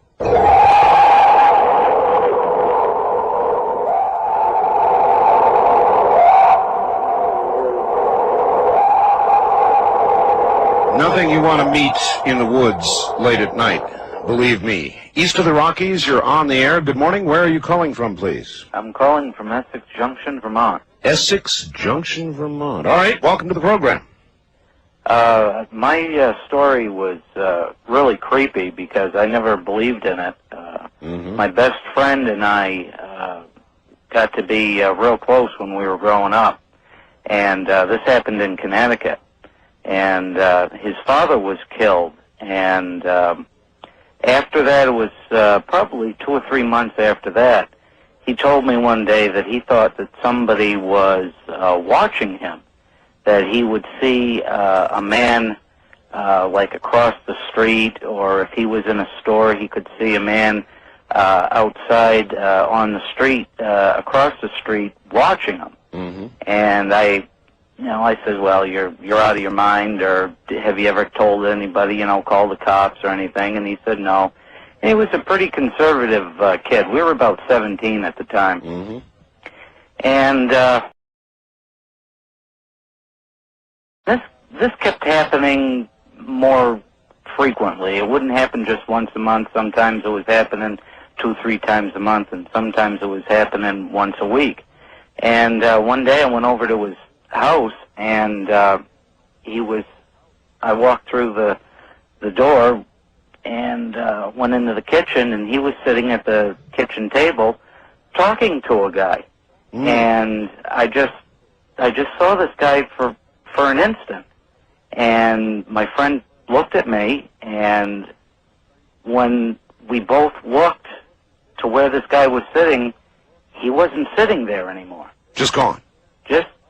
I didn't see him disappear. He couldn't have left. I was standing in the doorway, and it was just very, very strange. We got, a real cold chill. And I asked him what he was talking about, and he said that they were talking about things that this guy had done in his life. And I said, well, where did he come from? And he said he was just in the house. Huh. You're the second call like that tonight. There was a lady who called, also about a young boy who just appeared and talked with her. And she didn't think anything that strange of it at the time, which surprised me. And this sounds just like that. Well, I'll tell you, it sure scared me because I didn't see this. And I mean, this was a real guy. I mean, he was there. And then... Well, something. Neither one of us saw him disappear. It wasn't, a foggy image or anything. It was... I understand. Something was there, sir. Something was there. Thank you very much for the call. Vermont is kind of a, all of New England, for that matter, is a little bit older. Goes back to the beginning of our country, and there's a lot of history. Let me put it that way. Thank you very much. Thank you. You take care. West of the Rockies, you're on the air. Good morning. Good morning, Art. This is Johnny from Hawaii Kai. In Hawaii, yes. Yes, I wanted to share a true story that happened to our family in 1971. We had just recently moved from Los Angeles to Escondido, California. Oh, yes. And my dad was working the night shift. He was a deputy sheriff in San Diego. And we'd been in this house about a week now. And I had fallen, it was the middle of the summer, I had fallen asleep in the living room watching TV. And I would say about somewhere around 1, 2 o'clock in the morning, something came by me and whiffed by my shoulder and kind of woke me up out of a dead sleep. And when I lifted the covers off my head to see what was there was nothing there at all. But whatever was next to me or what had woken me up had scared me so bad to the point that I was like paralyzed. I couldn't move at all. And all I could think of was trying to get back. I was 11 years old at the time, trying to get back to where my mom's bedroom was at the time. I couldn't move at all. I was just frightened. I felt an eerie presence around me.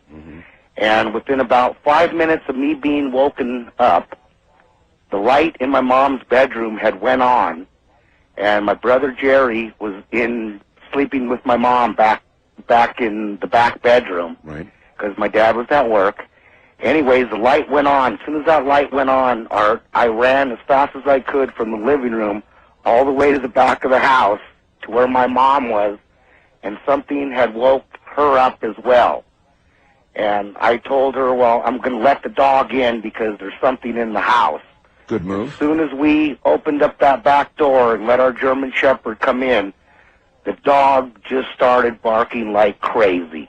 It just was going down the hall. Whatever was in the house, whatever spirit or whatever it was, the dog was actually backing the spirit away to keep the spirit away from us. I believe that animals can sense them. Right. And I'll tell you what, none of us the rest of that night got any sleep whatsoever. And within, I think, the next day or so, I don't remember exactly how many days it was, but I'm pretty sure it was like the next day. When my dad had got home, we called the priest and had a priest come over and bless the house and everything. And ever since that time, we've never felt, never had any problems with it at all. Well, it works, and thank you. Things do haunt places. There is no question about it. Personally, I never liked closets. I still don't. When I was young,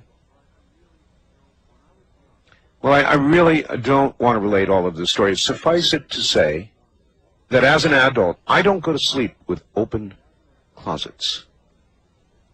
I close them. I'd really rather not relate the experience that has me doing this, but I close closets. I will absolutely, even if I'm on the edge of sleep and I detect there is an open closet, I guarantee you, go and close it first. Get up and go close it. First time caller line, you're on the air. Good morning. Hello. Hello. Hi, yes, this is Heather in San Clemente. Hi, Heather. Hi.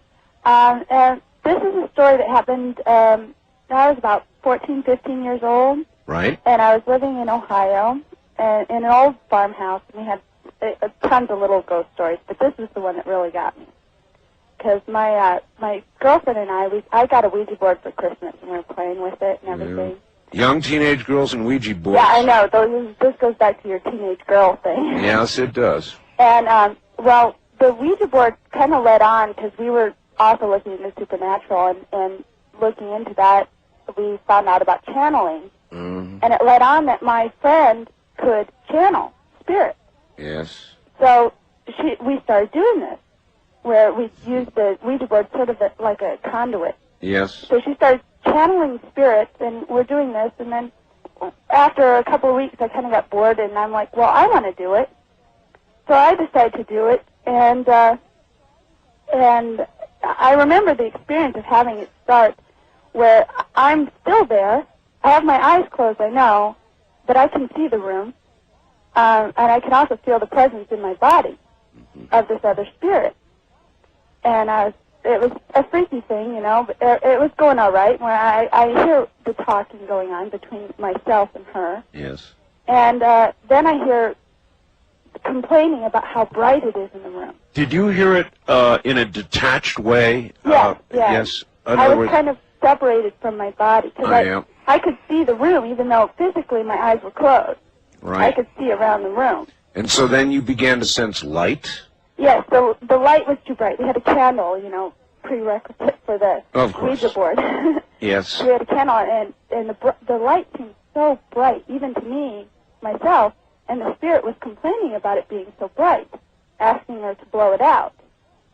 And then she did.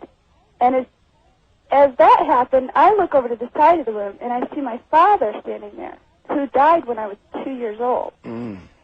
So I go over to give my father a hug, because, you know, I've never even actually known him. Yes. And I go to give him a hug, and as soon as I do, he disappears, and my vision, from what I'm seeing, goes completely black, and I start seeing serpents with two heads, red eyes, rats.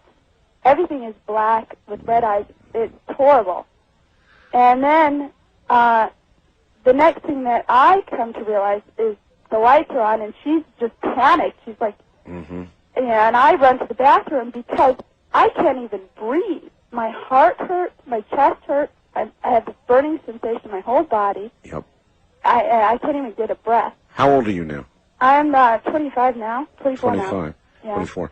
Look, what you did was very dangerous. Oh, I know that. Now, I mean, after that, we never did anything like that again. Well, there are probably a lot of teenage girls sitting up listening tonight. And when I had Brad Steiger on the other night, he said, you know, you can tell them, but they're not going to listen. They're going to do it anyway. Oh, it is. It's bad. You don't mess around with that stuff, you know. You don't mess around with that, and I'm not surprised. I really thank you for that story, and I'm sure that you never touched it again. Yeah, especially not in that way. I appreciate it, dear. All right. Thank you. Teenage girls and Ouija boards. It's really a volatile combination. Wildcard line, you're on the air. Hello. Hello, Art. Hi. It's great to talk to you. This is Mike from Long Beach. Hi, Mike. This is a story that happened in a place called Claxton, Georgia. Claxton, Georgia. Not too far from Savannah. All right. Where my father's family is from. And I was down there visiting one time, and I went to see a cousin. And actually I had another cousin along with me, and my girlfriend at the time. I'm a little nervous, Art, I'm sorry. Oh, that's all right. Just tell the story. Okay. My cousin said, have you ever seen a ghost before? And I said, no. And he said, would you like to see one? Well, I said I sure would. Oh, really? And my girlfriend, oh, really? Yeah, my girlfriend was into the Stephen King novels and Anne Rice, and she was ready to go too. So he said, we need to go to this place in the woods. And yeah, so we decided to go, and there was a little bridge there. You're like the woman in the low-cut dress that goes right to the basement. I mean, you went out to the woods? We went out to the woods. All right. He assured us that he had been several times, and he had taken friends, Yeah. He said everyone around Claxton knew about this story of a couple, a black couple, who had been overcome by a white mob, and the husband had been lynched. And he said, if we go to this bridge that was near the site of the lynching, yes, and here's the tricky part, Art. We had to walk across the bridge with our heads down, as though we had been lynched. And we walked across the bridge, all the way across, and then we walked back to the center. And we looked up, and across the road, it was a little hill and a lot of trees. And we just waited. And all at the same time, we said, I see it. We saw her come out of the woods.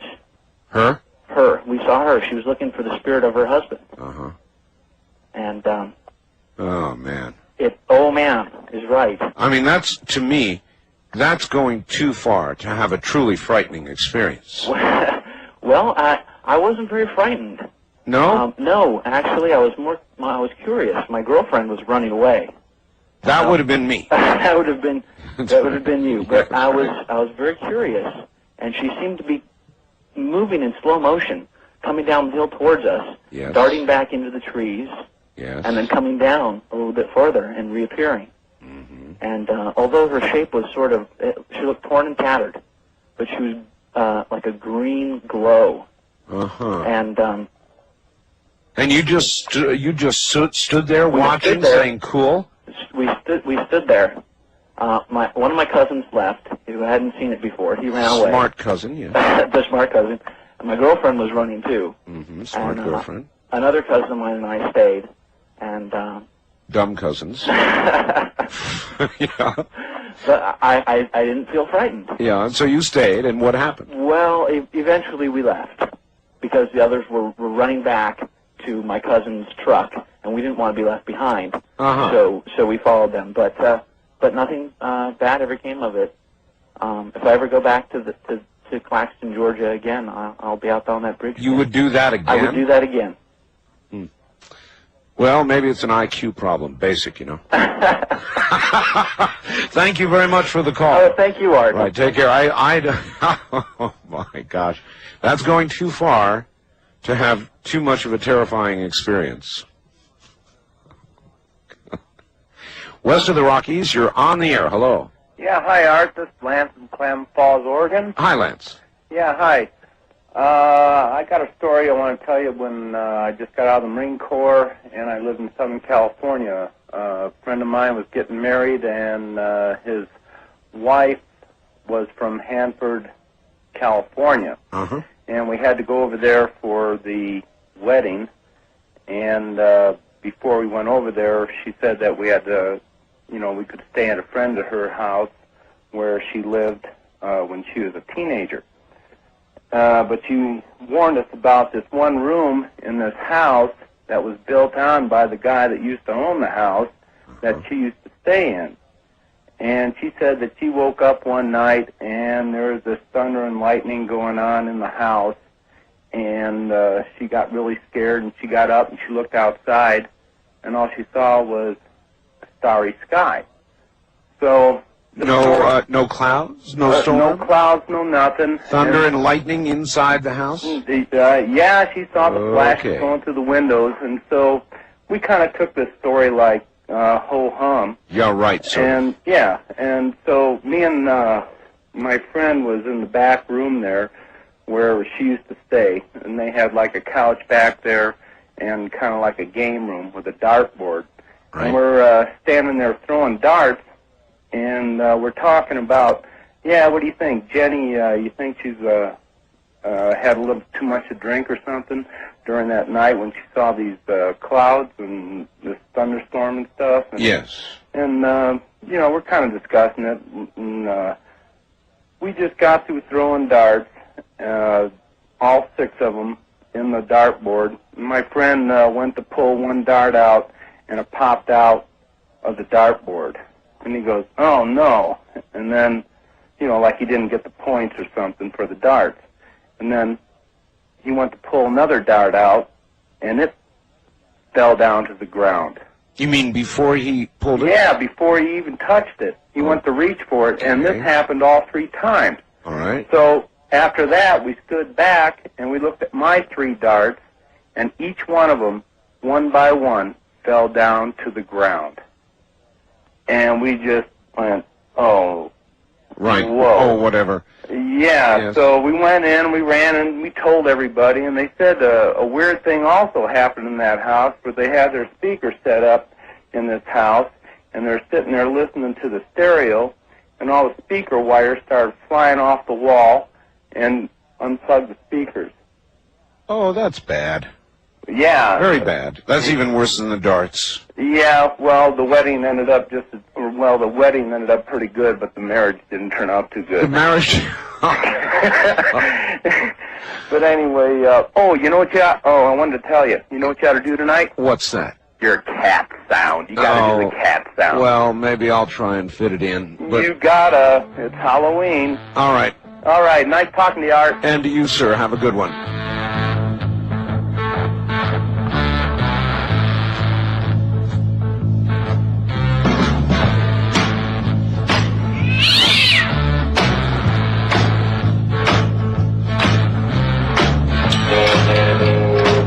We'll be right back. When I die and the land to rest, gonna go to the place that's the best. When I lay me down to die, going up to the spirit in the sky.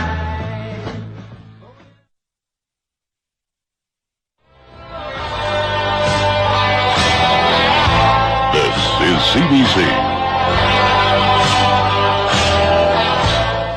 If you have the guts, turn your lights out. I have. And by the way, I want to thank my wife for decorating my studio with all kinds of nifty things. As a matter of fact, there is a skull. She's hung crepe, as she always does for me. There's a skull right above me, and if I clap my hands, it chatters its teeth, and it lights up, and it sounds horrible. And then there's a little guy from one of the horrible TV shows that's here. And then I've got a little thing, and I can push buttons on this little thing, and I get weird sounds of all kinds. Well, I'm telling you, she has done it up for me. So, you see, I'm in the mood here, and how much you want to get in the mood is dependent on, well, the guts you have, the body parts you have. How far you're willing to turn down the lights. The only thing I won't do is open the closet. East of the Rockies, you are on the air. Top of the morning to you. Well, when I was 12 years old... Where are you, sir? Pennsylvania. All right. When I was 12 years old, a real close friend of the family died. And she came to me and gave me a $1 bill. Uh-huh. And she said that she'd see me on my birthday. So every Halloween, she comes and gives me another $1 at exactly noon. She does. Yes. And, well, since that day that I first saw her, I've been seeing ghosts everywhere. In the streets, in houses. And in the house I'm living right now, it used to be a funeral home. Oh, that's bad. And on January 1st of every year, there's a funeral going on in the living room. All the furniture's gone. There's a funeral going on. Yes. Uh-huh. Doesn't this make you want to move? No, I've gotten used to it. Sure. Down to the living room, funeral going on. Get used to that. Well, it's only one day a year. It'd be one day too many for me. And then you're seeing ghosts everywhere anyway. You're beginning to see entities. How do you feel about that? Well, it doesn't really scare me. They can't harm me. How do you know that? Well, ghosts don't harm you. How do you know that? Because I've talked to them. Well, maybe the ones you know don't. But we've heard some pretty strange stories this morning. Well, most of the ones that do hurt you are the demons. Demons? Yeah. How does a person who doesn't see a lot of these entities like yourself discern the difference? Well, you can't really tell. Well, you've made my point for me. Thank you very much for the call. You can't really tell. First-time caller line, you're on the air. Hi. Hi, good morning. Good morning to you. Let me tell you something real fast though before I tell you my story, because I heard what you were saying about that clattering teeth, little skull thing you had. Yeah. Real quickly, this reminds me of something I'd almost forgot about. A few years ago, I worked at a hotel at a graveyard shift in San Diego. Oh, yes. And from my vantage point, right across is a restaurant which we shared the property with. And they were already closed, but there was one man left in there, and he was cleaning up. And there is the phone link, like you hit 3 numbers, and we could call each other back and forth should we need to during the day. Gotcha. Okay, well, anyway, he was in the back, and suddenly he came running out into the lobby. Well, just before he did, and I mean just seconds before he did, the phone rang, and it was from the restaurant. I could tell by the switchboard it was a restaurant. And I thought he was calling for something, so I looked over to see who it was. Nobody was there. And I thought, what is this? Well, he came over, and he had, this is around Christmas time, must have been maybe 3 years ago. And he had one of those little heads like you're talking about, but a Santa Claus one that would say ho, ho, ho. Yes. And you got to clap your hands to make some noise before it did that. That That thing was doing that. And there was nobody clapping, their hands or making any such noise. And when he came out the door, a side door, which was not within my vantage point, from behind, Right. at the same time as when that phone rang. And anyway, that was just a strange incident. That was kind of, but I'd almost forgot about that when Until I mentioned the skull yeah, that and I've I got thought, here. oh, I remember that. But let me Thing is tell you- pretty cool. Here we go. Yeah, okay, well, this occurred when I was very young, and I must have been about 5 or 6 years old, and this carried on for a few years. I lived in a home in Pomona, California, and I don't have a full recollection of the layout of the home, but I remember my room I shared with my brother was a pretty good-sized room at the end of a hallway. And at if you were to walk down the hallway toward where the living room would be, to the left was our kitchen. Now, my mother worked a graveyard shift during that time. She worked at a factory of some kind, and she had to leave real late at night. And I remember the first incident that ever occurred in that house was I lived kind of a strict family that the kids stayed in the room until they were allowed to get up in the morning for breakfast. We were real little, all of us, those 3 of us. My brother, myself, and my sister, who had another room in a different part of the house. Well, I remember all the noises that I would hear. My mother making coffee, stirring the cup and setting the cup down, and then turning the lights off, and then going out the front door, closing it, locking it, jumping in her car, and leaving. The whole sequence of sounds was always the same, because I was pretty much awake during that You time. get used to the rhythm of a house. The rhythm of the house, exactly. Well, I do remember the first incident that I can actually recall directly was hearing, after she was gone, and the house was dark again, I heard the sound of the coffee cup clanking down on the counter. Now, this happened, that was pretty much it at first, and I thought, now, what is this? I started getting curious because I know that she left for work, Well, one night, I heard the coffee cup go down, and I saw the light turn on after my mom had left. So I got up, and I went to see if my mom had come back somehow. Well, I go to the kitchen, and nobody is there. Now, incidents started to increase like this, and I would tell my dad, and I would tell my mother, I would tell any adult that would listen to me, including parents of my friends, and they all thought I was dreaming, and, they didn't believe me. They don't listen to kids enough, I don't think. I know. Well, incidents started to increase, and also something else started happening too. My dogs would get out, and we had 2 short-haired dogs. We let in at nighttime, and we had them in the back room. We had the wash machine and dryer. And pretty much quite I wouldn't say every day, but I'd say at least once a week, the dogs would get out, and they'd come tearing up the hallway and jumping on our beds and stuff, and my dad would get myself and my brother in trouble for that, thinking that we're letting the dogs out. Never once did either my brother or I ever do that, ever. But we're accused of it pretty much every day, because it seemed as though that was happening. And I'm beginning to wonder about that now. But the incidents that I know were spiritual in nature started to increase. For example, when I would wake up suddenly with a start during the night. And something would wake me up, and why or how sharply, I can't really explain. But there would be a very, very cold presence in the room, extremely cold, and it would be hovering right over my bed. And I know it was something, but I didn't know what it was. But it would come quite frequently, and it would seem as though it was draining energy from me, because it would go from my feet up into my chest area. Succubus. And then it would go away, and this would happen a lot of times. I would say fairly frequently. Well, at one point, when this would happen, I'd first wake up. All right, we don't have much time left. Okay, I'm going to hurry this. I would get up and I would run for it into, like, where my grandmother's room was and jump into bed with her and hide from this thing. Well, this continued for the very, very longest time. Now, I know I haven't got much time, so I'm just going to get to the good parts. There came a time when we were going to move from the house. And I remember telling this whatever, that you'll never bother me again. You'll never, ever bother me again. We moved to a house in Ontario, California. Within about a year or so, I was in about the 4th grade by this time. I remember this incident very specifically, looking up the hallway and seeing a very short man, very white, glowing like a powdery white color, walking up the hallway. Hands in his pockets like wearing a Navy pea coat, and his head was crouched down. He went right into my room. I ducked underneath the covers, but I could tell he was right outside. I kind of peek out, and he's right there. He puts his hand on me, and I do not know how to describe this. Maybe some of your guests have experienced this before, too, or your other listeners. But it seemed as though he was reading my mind. Like every thought I had, he was telling what I was thinking. And the only thing I could say, that was the weirdest experience and absolutely impossible to describe. But I do remember seeing the person's face, and it was blank. It was just a blank face. All right. Well, I appreciate the story. I would say this, that children and animals sense these things before adults do. Not that adults don't experience them, but they have to be much more obvious. And sometimes they can occur, and your animals will know there is a presence.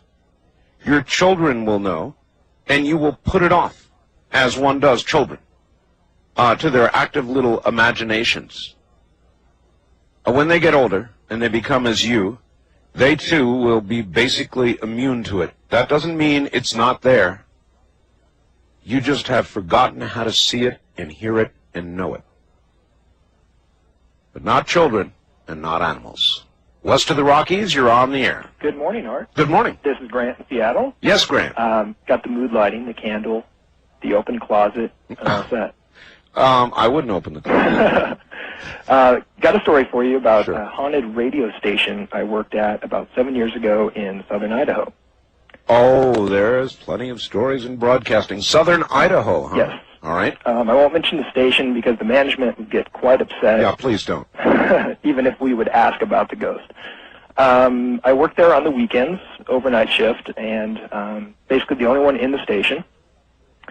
Had heard about the ghost years before. We used to go out there for the ghost tour, and they would show us things that it would do. It would flip on lights, basically on command. Really? And so when I would work out there, lights would flip on and off, phones would ring, pick it up, be a dial tone, hang it up, ring, dial tone. The layout of the station, the way it was set up, if you wanted a Coke or a snack, you were in the basement. Right. Which at 3:30 in the morning, you're kind of freaked out and you're hungry, you go to the basement. That's right. And so I would go down to the basement, and the layout of the station, say from the south wall there were desks, going north, there would be the stairwell to the basement. On the other side of that would be the wall of automated machines, and then just straight over to the opposite wall. I'd be downstairs hearing footsteps move from the desk across the stairway through the automation, just in a straight line, just a big thud, thud, thud, thud. And, you know, what do you do at that point? That's not none of that is good. Do you stay down there and get the Coke, or do you go back upstairs and face it? The strange thing about this ghost, it was connected to one of the DJs that worked there. Before it ever appeared at the station, it was at his house. And I guess it was things that happened to me at the station weren't violent.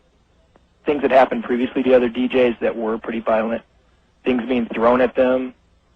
Well, that can happen. Yeah. In other words, it can be transferred, usually because it occupies a person, and that person brings it to a new place.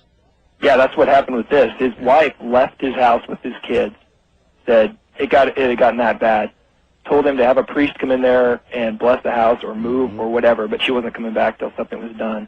Had a priest come in and bless the house. The minute they did that, stopped there, everything started up out at the radio station where he worked. Yeah, there you are. All right, well, see, it was forced out of one location transferred itself. Interesting. Very interesting. Wildcard line, you're on the air. Hi. Hello, Art. Pat here, KSFO, San Francisco. Hello, Pat. Ah, boy, I'm ready to run just like you. A lot of these stories, I'd be gone just like you. That's right. Teenager, Golden Gate Park, a place called, well, maybe the kids called it Dark Valley. Used to ride our bikes through there in the evening. Of course, on the streets, it'd be much lighter, but down amongst the trees, there was a nice road we used to love to take and dip down, and then we'd pedal like hell to get to the other end. I'd have to say Grim Reaper. Whether man in a costume, Art, I have no idea. Pedaling down, about 5 in the evening, mighty dark. Oh, yes. And with a friend on our Schwinn's or our single-speed bikes, and it's dark near the tree line. We're in a road about 6 feet wide. Sure enough, the perfect example. Just out of the darkness walks, black cape, hood, front of the face, baggy hood, can't see the face, gleaming sickle. In other words, a normal San Francisco resident. Exactly. Just kidding. I mean, even with a sickle and everything? I couldn't believe it, Art. I couldn't believe it. And, of course, he comes out of it just as we pass. And the arm goes up. I'm screaming by now. Oh, my God. You're He's on a screaming, Schwinn. my buddy, pedaling like hell. Yeah. And I go, like, right under his arm. The cape touches me. Oh, man. Okay, and we're out of there. Okay, the police, a big friend of mine, let's go back and we'll get him, you know, it's some weirdo. Yeah. Well, Art, I had never had anybody die around me. But sure enough, within that week, my best friend, not the guy I was with on the bike, but did he not die on a motorcycle down out in front of the beach? He was going too fast. We were taking turns on this motorcycle. Woman from the middle lane cut across right in front of him to get into the parking lot. Maybe that was the Grim Reaper. I'm telling you. And maybe you will see that again. In other words, there are people that see that figure before those close to them die. I'll tell you, Art. And those Ouija boards, stay away from them. I'll let you go. Thank you very much for the your time, call. Take care, the Bay Area. West of the Rockies, you're on the air. Hello. Hi, Art. This is Jenny in Golden. Golden, Colorado? That's right. All right. And I've got a pretty interesting story for you. All right, let her rip. Okay. I live in a house that is probably 112 years old from a historic district in Golden. Yes, sir. And, well, I never detected anything really funny about the house except for one time. And I was taking a bath. It was late at night, and I had a candle burning. Uh-huh. And this wasn't so odd, but the candle just went out. But 5 minutes, I just sat there because I was taking the bath, and I said, whatever, no big deal. Yeah. Okay. Well, maybe 5 minutes later, it comes back on. Now that's bad. Yeah. That's really bad. 5 minutes later, it came back on. Right. Now, if it had been maybe a second, I could maybe see that, but it wasn't a trick candle. It was just a basic candle. Right. And the flame was dancing up and down really high. Mm. And it just came back on. Mm. So what did you do? I was pretty terrified. I just kind of sat there. Water got pretty cold. The water got cold? Well, because you sat there so long, in other words, you wouldn't get back out again? Right, I was pretty scared. The candle that wouldn't die. Pretty good one, huh? True? Yes, very true. Absolutely true. Absolutely positively You true. swear on your bathwater it's true. I swear on the cold bathwater. Huh. Well, I don't know what I'd do in a case like that, but I'd probably do. I don't know if I'd sit there until the water got cold. But then again, I might. Were you just sort of frozen with fear? That was basically it. I was basically just petrified. All right, my friend, I appreciate the call. All right, thanks. Thank you. As we continue to listen to the strange, the unusual, ghost stories. It is Halloween. The only thing about these are that they are real, and that's why they scare you. And another good question might be, why do you think you like to be scared? How much do you like to be scared? If you haven't done it yet, why don't you do it? Go turn down the light, turn out the light. If you've got the guts, we've got another hour. Stay right there.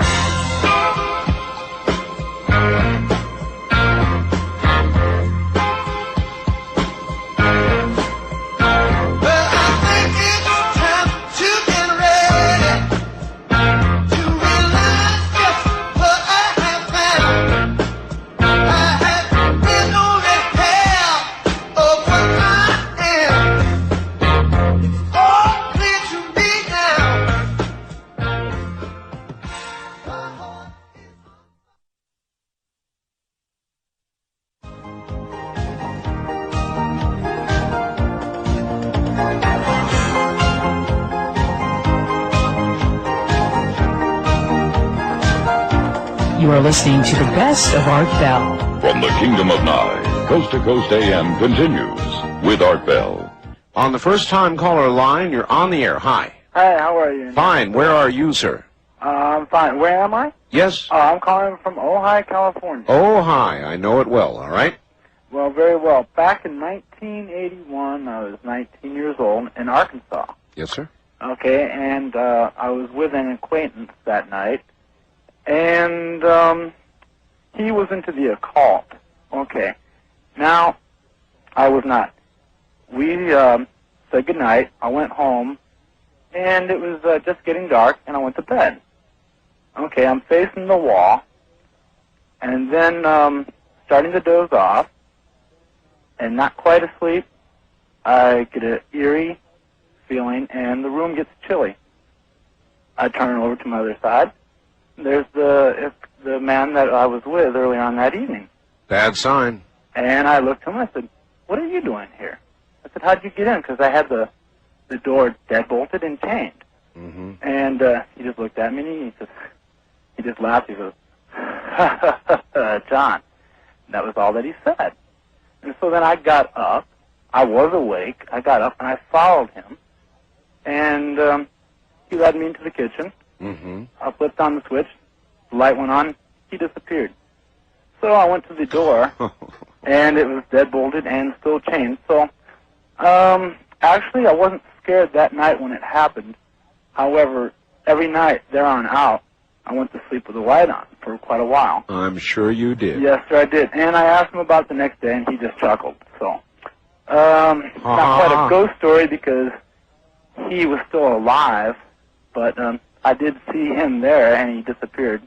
That's horrible, sir. And I wouldn't like that one bit. Whether he was alive or not, that would mean he had projected himself into your house. Right, but I believe in a spiritual world, but I believe in, well, I don't believe it was actually his spirit. I believe in demons, and I believe it was probably something that he did that caused that to happen for sure, but I don't actually believe that was I'm sure so. I mean, if he left, it was obvious he knew, so he had projected himself into that house in a physical form. That takes a lot of power. I've got to run. Thank you. Okay, good night. Good night. Listen to this one, folks. Dear Art, in 1975, I was stationed on the old USS Roosevelt aircraft carrier. We were on a med cruise in port in Sicily. While on leave, I went to the USO to call home. And my mother answered the phone and began crying as soon as she realized it was me. She told me, "Do not go back to the ship when it goes back to sea again."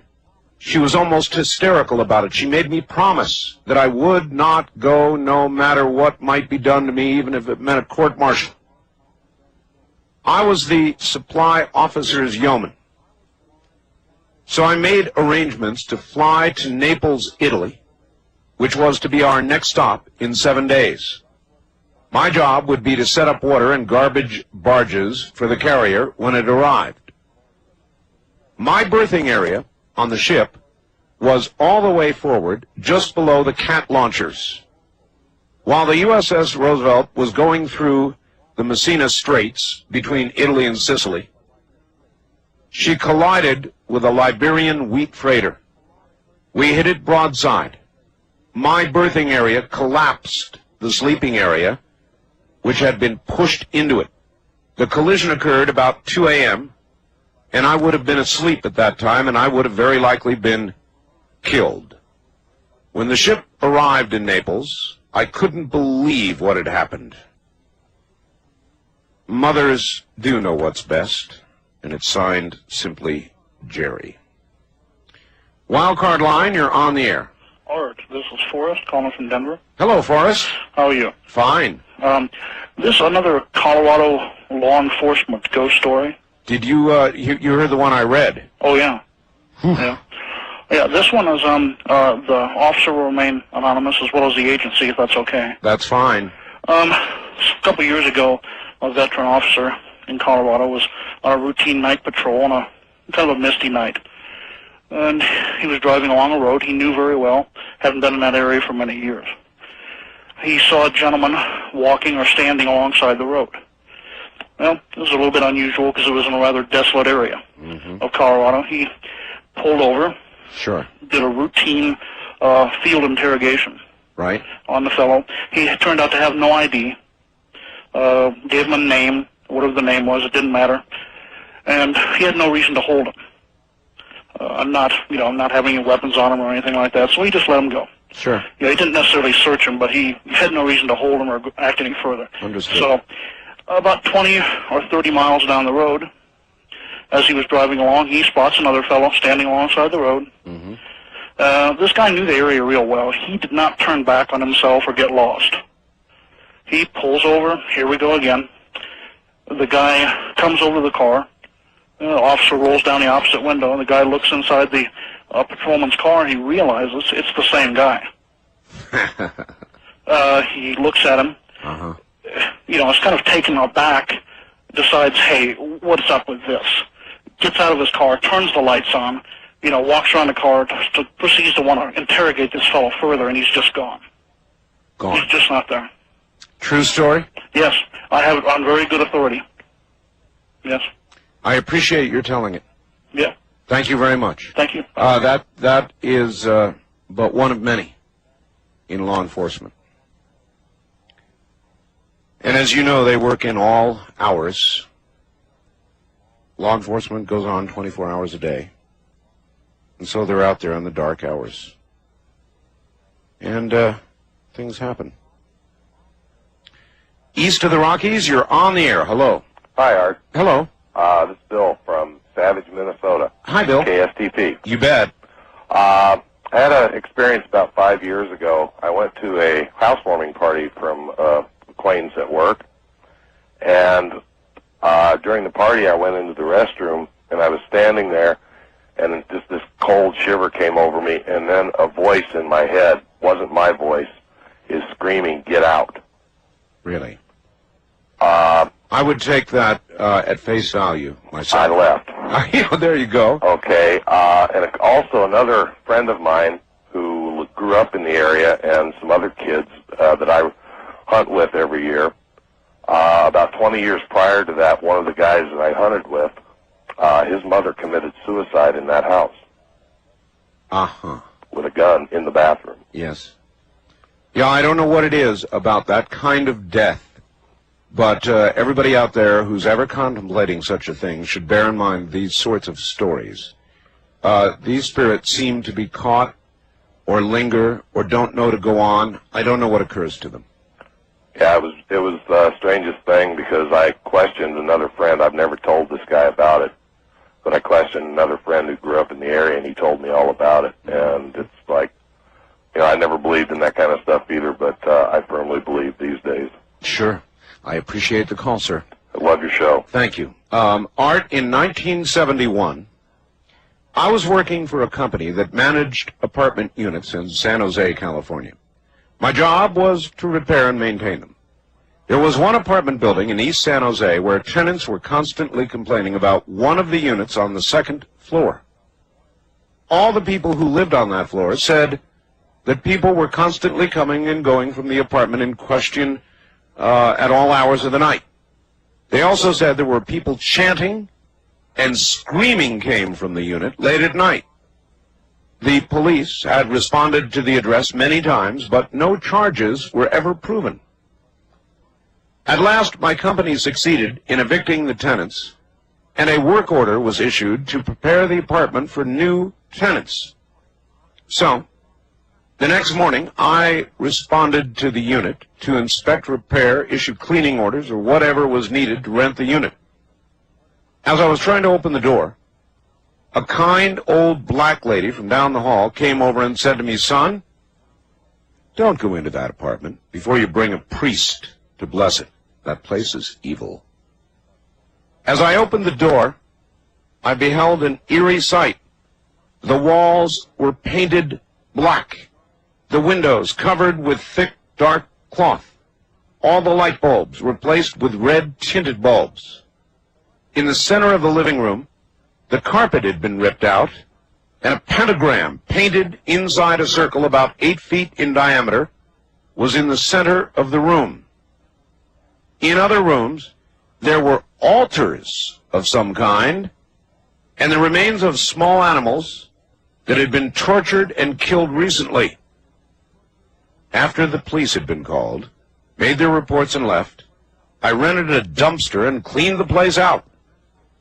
As I was hauling all this carnage out of the building, a man approached me and told me not to defile a sacred place, or I would be in great danger. Not being a believer, I told him unless he disappeared real quick, he'd be the one in great danger. After a long and disgusting day, I went home. Not wanting to upset my wife, told her nothing of the events of that day. The evening, a normal one. Later that night, we went to bed. At about 2 a.m., I was awakened by my dog going crazy and my wife screaming at the top of her lungs. As I sat up in bed, I felt the room was freezing cold. There were 2 pillars of blue light that went from the floor at the foot of our bed to the ceiling. The pillars were pulsating blue light and shimmering in the dark. My wife began to pray. I screamed. Several minutes later, the lights faded away.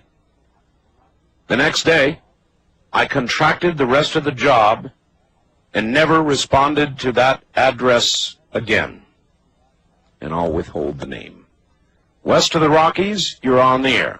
Yeah, what's that, Art? Hi. Hey, I'm Jose from El Cajon, California. Yes, sir. Yeah, KFMB, right? Yeah, San Diego. Uh-huh. And my story has to do with your radio show. My radio show? Yeah, a couple days ago you had a guest on about Poltergeist. Yes, I did, Brad Steiger. Yeah, and I was listening to your show, and all of a sudden my radio turned all the way up. Oh? And I couldn't turn it down at all. I tried everything. I turned it off. It wouldn't. Somebody wanted you to hear something. Nobody, I don't know what happened. It just wouldn't shut off or anything. Just really weird. I tried to turn it down. It just wouldn't turn down. I turned it off. It finally went off a couple of seconds after I turned it off. My radio usually turns off right after I turn it off stuff. Well, there's always been something about this program. Yeah, I just thought it was really weird about Poltergeist, and all of a sudden my radio just turned all the way up by itself. How's it been behaving since? Perfectly fine. Works normal. I'm using it right now, so. Doesn't surprise me. Yeah.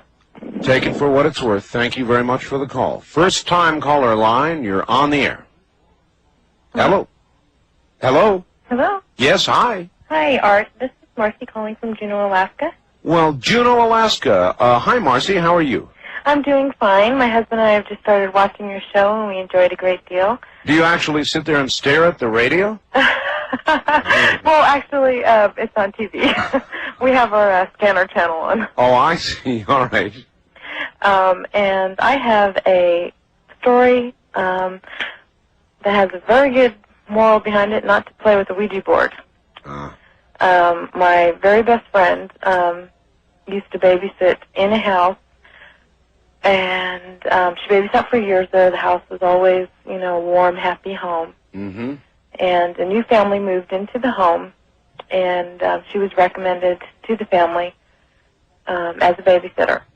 And she began babysitting for this new family, and the house began to change. It became a very gloomy house. Very odd things would go on. the dog would go crazy at, any time. You think it was because of her? Well, I'll tell you what I think it was after All right. the beginning portion. There was a 2-year-old little girl, and she would go into these trances. She wouldn't, you could stand in front of her and scream, and she wouldn't come out of it, and it would last for quite a while. Oh, that's weird. And I have a 2-year-old myself, and I know that's, like, impossible. But she would go through these weird things that were going on. The kids would never wake up at night, a 5-year-old and 2-year-old, which I think is very odd myself because I have children. Yes. And several things would happen, and this, grew more and more, and she grew more and more uneasy about babysitting there. And one night, she decided to give the children a bath because they really needed a bath. The mother had changed, the kids had changed, the house had changed, everything was kind of yuck. And so she gave the kids a bath, and she washed the little boy in the tub, and the little girl, who was 2 years old, was petrified of being washed. And she was washed in the sink because she could sit in there and it was easier for her to handle the little girl. Okay, we've got to hurry. Okay. And eventually, she put them to bed. They never woke up. She was sitting, talking on the phone with her boyfriend, and all of a sudden, the water in the bathroom, in the tub and the sink, just shot on full force. And there was no one in there. And so finally she got the courage to go peek at the bathroom, and the water turned off. You mean right before her eyes? Right. And later on, she found out that the woman had had a priest come in. She never babysat for them again. She told them she's never going to babysit again. A priest had come into the house and blessed the house, tried to rid it of the evil spirit, and there was a Ouija board involved. The woman threw it out the door, but eventually the house became abandoned, and no one had lived in it for, I would say, about 10 years. Story of the babysitter. All right, thank you, dear. From Juneau, Alaska. That's the capital, by the way, of Alaska. You can only get to it by air or water. Did you know that about Juneau and Alaska? I'm Art Bell, and this is CBC.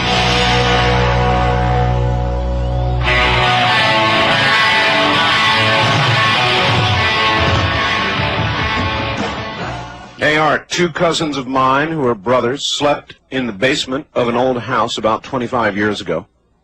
Both were teenagers. The younger was very angry with his father, who was divorced from his wife. One night, the boys drew a pentagram on the basement floor surrounded by candles and tried to raise a spirit to perform some evil act against their father. Well, after a while, with nothing having happened, the boys went to bed. In the basement, there was an anvil that was so heavy the boys together couldn't even budge it an inch. Early in the morning, the boys were awakened by the sound of that anvil scraping across the basement floor. They turned on the lights, and indeed the anvil had moved several feet. Needless to say, they were frightened out of their wits. The elder of the boys never again would go anywhere near the basement. That's from Dennis in Kansas City. On our first-time caller line, you're on the air. Good morning. Good morning, Art. This is Brad, calling from San Diego. Hi, Brad. Hi, I was going to call with this story last year, and I get so frightened just thinking about it, I chickened out, so I'm going to give it a try this year. All right, give it your best shot. It was in Hawaii about 2 years ago. My wife was asleep, and I was out watching one of the shows they have at Waikiki every night. And there was 2 enormous Hawaiian men that just sang like birds, and he was married to this beautiful young woman who would dance. And as I watched this woman during the evening, there was something about this woman that just completely bothered me. It just unnerved me. Something unnatural about the way she danced. And as I watched her, at one point, I had a distinct feeling that I was watching a snake dance. It was just for a second, just kind of like an overshadowing, just something. I understand. And we had this eye contact, and she looked at me like, oh, the secret's out. And I was completely unnerved, and I walked back to the room and fell asleep. And was only asleep for maybe a couple minutes when my wife let out the most blood-curdling scream, jumped out of bed, ran to the door, was clawing at the door, trying to get out of the room. And wait. What was clawing at the door? My wife was. she jumped. She woke up screaming, jumped out of bed, ran to the door of our hotel room, and was clawing at the door on her knees, trying to get out of the room, just screaming, trying to get out of this room. And I brought her up, and she said she came to, and there was something standing over the bed, looking down at her. And it was just a couple of moments later. And I did my best to calm her down, and she went back to sleep almost immediately, almost like if you were talking to someone who'd been walking in their sleep. And in the morning we spoke, and I had the distinct feeling that I had seen this lady dancing, that it's her familiar or whatever it was she used to do her act, had seen me and followed me back to the room.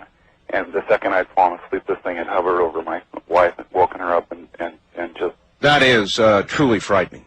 It scares me to death just saying it. Oh, well, thank you for bringing it to us. This was the right night. Thank you. Thank you, Art. Bye. Take care. Familiar. Do you know what a familiar is? Maybe you don't want to.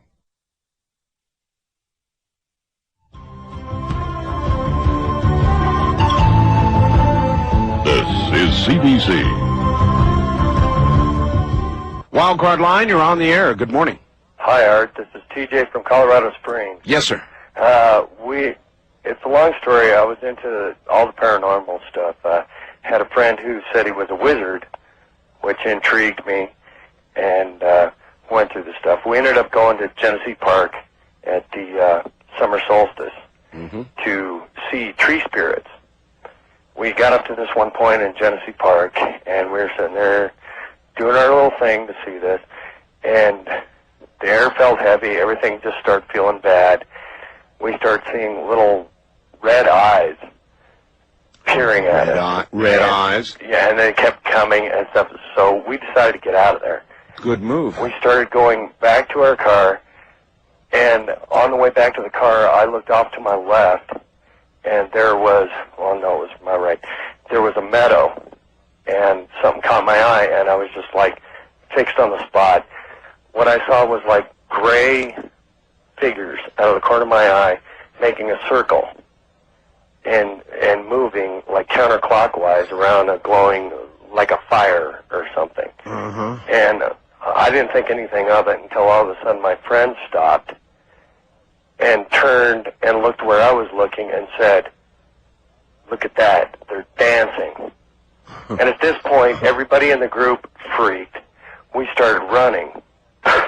And as we started to run, there were other gray figures coming from both sides of the road, following us like scouts and stuff, just coming at us, and I was freaking. At this point, I was into a lot of things. I had a dragon necklace on that had been a protection spell put on it by Wiccans, witches and stuff. Yes. And at this point, I grabbed, my necklace, and I was just like, "Dragons, please help us." At this point, a bright light shined in our face, and we all of a sudden, all the heaviness and everything dropped. We all stopped. Turned out to be a golden police officer who detained us. Some of us had warrants out for parking tickets and whatnot. We all gave the IDs. Everything went okay. We left. There's only one road going in and out, and we watched for him coming back, and he never came back. And we were all freaked out, but the next day we got our courage up and went back up in two separate groups without talking to each other. We went up. I got about halfway up the mountain into the park. I saw my friend's car, which had just been redone and everything, just dead as a doornail. We finally got that started up and got to the top of the mountain where all this had started. We went up to the spot where we had been sitting at that point, and there were thousands of ladybugs crawling all over the spot where we had all been sitting. You guys are out of your minds. And well, we were at that point. At least I was at that point. I was into, everything, the Ouija, everything. And come to find out, talking to other people and everything, that that's a common occurrence when something paranormal or spiritual happens, that especially ladybugs, which are the symbol of like good luck, tend to, I don't know, congregate at a spot where something bad might have happened. Yes. But come to find out, not only is Genesee Park built over an Indian burial ground, but that's Jefferson County Police Patrol. That's way out of the jurisdiction of Golden Police Department. They shouldn't have been there. They shouldn't have been there, and the people that were with us that had warrants out for their arrest for not appearing in court, you know, nothing major, but they skipped court. Nothing ever happened to that. But I'll tell you, to this day, I have not been back up there. I don't blame you. Finally, you made a right choice. God, that's a weird story. Whew. East of the Rockies, you're on the air. Hello. Hi, Art. Steve from South Dakota. Hello, Steve. I have a story that I haven't told too often, and I'm trying to recall it here as I listen to your show. But it, happened to me when I was about 8 years old. What was it? I lived in Fort Madison, Iowa, down on the Mississippi River, and our family lived in a two-story farmhouse. It was a two-story brick house on a hill, and I used to sleep on the south side of the house, and I faced the pasture where I used to play cowboys and Indians when I was a boy. And above the pasture valley, there was a highway that curved about a half a mile around to the east of the house. There was one night that I couldn't sleep, and I just looked out the window, and I saw I saw these lights of a car coming around the highway. They came off the highway toward my window and disappeared into the valley where we always played. Well, I was petrified. This is a true story. I was absolutely petrified. I remember going in and screaming to my mom and dad about it. And this happened 2 nights in a row. I can vividly remember this whole thing. A few days later, some friends of mine and I were playing down in the pasture. Yes. And toward the east, a light appeared. It was the same hue, the same size. And across this road, there was a grass airfield, and it was an airplane that had taken off. And the plane, we watched this plane, the front wheels, it was a Piper Cub, hit the phone wires and crash nose into the highway. Oof. And we watched it crash, and it crashed. It was heading right for the place where these lights were that I had seen before. Wow. So it was a real crash? Yes, it was. Ooh, that is freaky. But it was the same size of light and the same color of light, and it was sort of like almost that I had some kind of a premonition or something. I understand, and I can thank you. I can understand there would be a premonition about that sort of event. That sort of event, a plane crash, a car crash, a death, would notch itself deeply into whatever space and time exists for such things. They are traumatic events. West of the Rockies, you're on the air. Hi, Art. Yes. It's Janice in Tacoma. I'm out delivering papers, so it's not the best night to be listening to this. Hi, Janice. But when I was first married, my husband and I lived in Redlands, California. He flew C-141s down there at Norton Air Force Base, and so I was home alone a lot. And we had purchased a brand new home, and it was a real peaceful home, but I went through a period of time where things were going on that just I kind of ignored, but there were kind of sad at night and things. And one night I remember the garage door, there was the doorknob was moving, and my dog started barking absolutely crazy. So I called the police, and they came out and looked around, nothing. And then slowly, there's just an ominous kind of feeling began to come through the home when I would be alone at night. And I was always glad when my husband would come home from his trips because I would feel a little bit more secure. But this one night, this coldness that would come into the house became more and more obvious. And I really, as I look back on it, become more aware of it than I was at that point. But I felt an uneasiness in the home. One night I was laying in bed, and we had a full-length mirror on a dresser at the foot of the bed.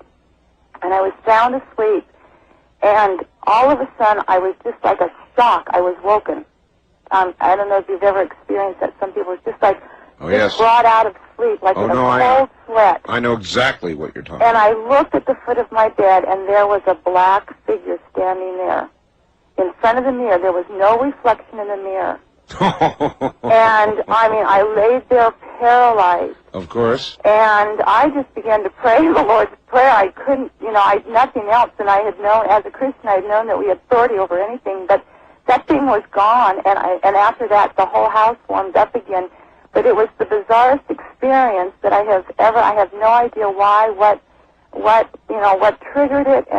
But it was so real. And for a while, I thought I had imagined it. And I didn't share it with anybody, but, as I've, over the years, heard more people account of the same type of experiences, that something had manifested itself at the foot of my bed that had been there. Yep, it's easy to laugh at unless it's happened to you. Yeah, and it's just, and my husband, I was laying there, my husband was sleeping through this whole thing. And so I just wanted to relate that to you for my ghost story. Well, there you are. Thank you, and have a good time delivering papers. Keep your head down. First-time caller line, you're on the air. Hi, Art. Hello. Funnest night of the year on your show. I love it. Well, it depends on your definition of fun. I mean... Well... Anyway, go ahead, sir. Real interesting. This is Jeff calling, listening on Como, Right. Seattle area. I had an experience at the Custer battlefield about 5 years ago. Went out there with my family, and I'd gone ahead to...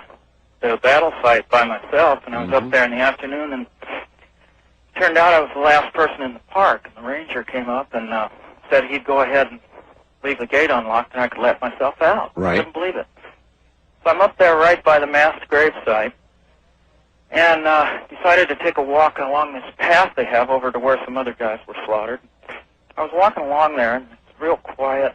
The only thing you could hear was the wind in your ears. And I'm walking along, and I heard a very definite, it was a gravel path. I heard a footstep right behind me, and I turned around, and I thought the ranger was back. Right. To tell me I had to leave now. Sure. It was almost dark. I turned around, and there was no one there, and my heart just leaped into my throat. I thought, what the heck? I must have been imagining things. So I turned around and started to walk again, and very definitely, and I was listening this time, I heard it again, right behind me. Crunching. Walking. Right, like a footstep on the gravel. Yeah. And I stopped, and it took one more step and stopped. And I thought, my God, I turned around, and I said, you know what? So I decided, said out loud, hey, if you're there, what is it? What do you want? And I never got any kind of an answer, but just could feel a very definite... Presence. Presence, yeah. There was something with you. There must be something about sites of real tragedy, violent death. There's no question about it. Yeah. Battlefields. Earlier we talked about the island of Okinawa.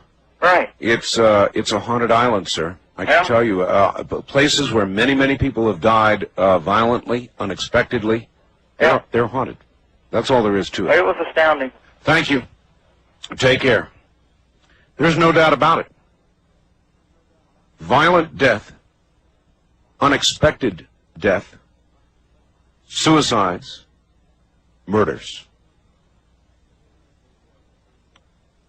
They definitely have things that remain.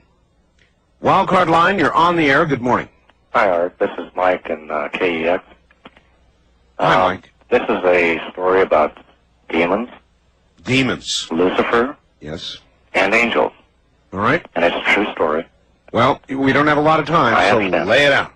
About a year prior to my sister's death in 1980, my younger sister, she had a couple of strokes at my parents' house, and she was incoherent for about a month.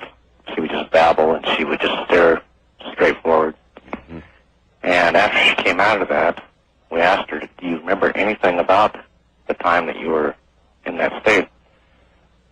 And she said, I remember a half-man, half-goat type demon, and it came at me up in the room. She stayed in my parents' room during this time. Half man, half goat? Right. She said, why are you here? And he said, that does not matter. What matters is that I stay here until the job is done. And she kept asking it to leave, and finally it pinned her up against the back wall, and she rebuked it and it left, and that's the only thing she remembered. And during that time, we had the family up there when all this was going on, and for, because we were afraid she was going to die. In fact, she did one night. But my granddad, during a family prayer, now he's not a religious man, but he claims that he's seen an angel with its wings outspread over her. And this happened to him twice on 2 occasions. Now on the 3rd occasion, she was in a doctor's office, and he's seen a gray angel. And he says, well, this time he started to talk to it. He says, have you come to get her? And it said, no, I will tarry yet a while longer. But my dad, during the time that she was going through all this turmoil in her life at the helm, he went up in the orchard one night to pray. And he claims that Lucifer appeared unto him, and he described him as being a tall man, about 6'2", and long, straight, black hair. And he said his eyes were black and looked like bottomless pits. And what he said to him is, he said, we'll just see how much you trust in your God once she has been gone. And then at the family burial, when she finally died, yes, my granddad fell to his knees, and we thought he just passed out or something. I called him about 3 days later, and he says, I can't even get out of bed. He says, something happened up there, and he says, I was taken to another place. He says, I was in the midst of the most beautiful garden I've ever seen. And Marcy was standing on the side of a hill in a vineyard, and she turned and looked at me and said, Grandpa, everything is so perfect. And this was also seen at the identical time by a man in California who told me the exact same vision on that same time. Well, I'm not sure how many people could look the devil, Lucifer, in the eye and live through it. Well, he said it chilled him to the bone when he talked to him like that, but I'm sure it would. Look, the program is over, and you get the Halloween honors. Good night, cruel world. Good night, cruel world. I think there was a song by that title, wasn't there? Well, that's a wrap on Ghost to Ghost for this year. I'm going to take a couple of days off, and you're going to get to hear a couple of great repeats. Good night, America. Good night, Canada. Good night, all.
From the high desert and the great American Southwest, I bid you all good evening and good morning. From the Hawaiian Tahitian Island chains, eastward over flyover country to the Caribbean and the U.S. Virgin Islands, south into South America, north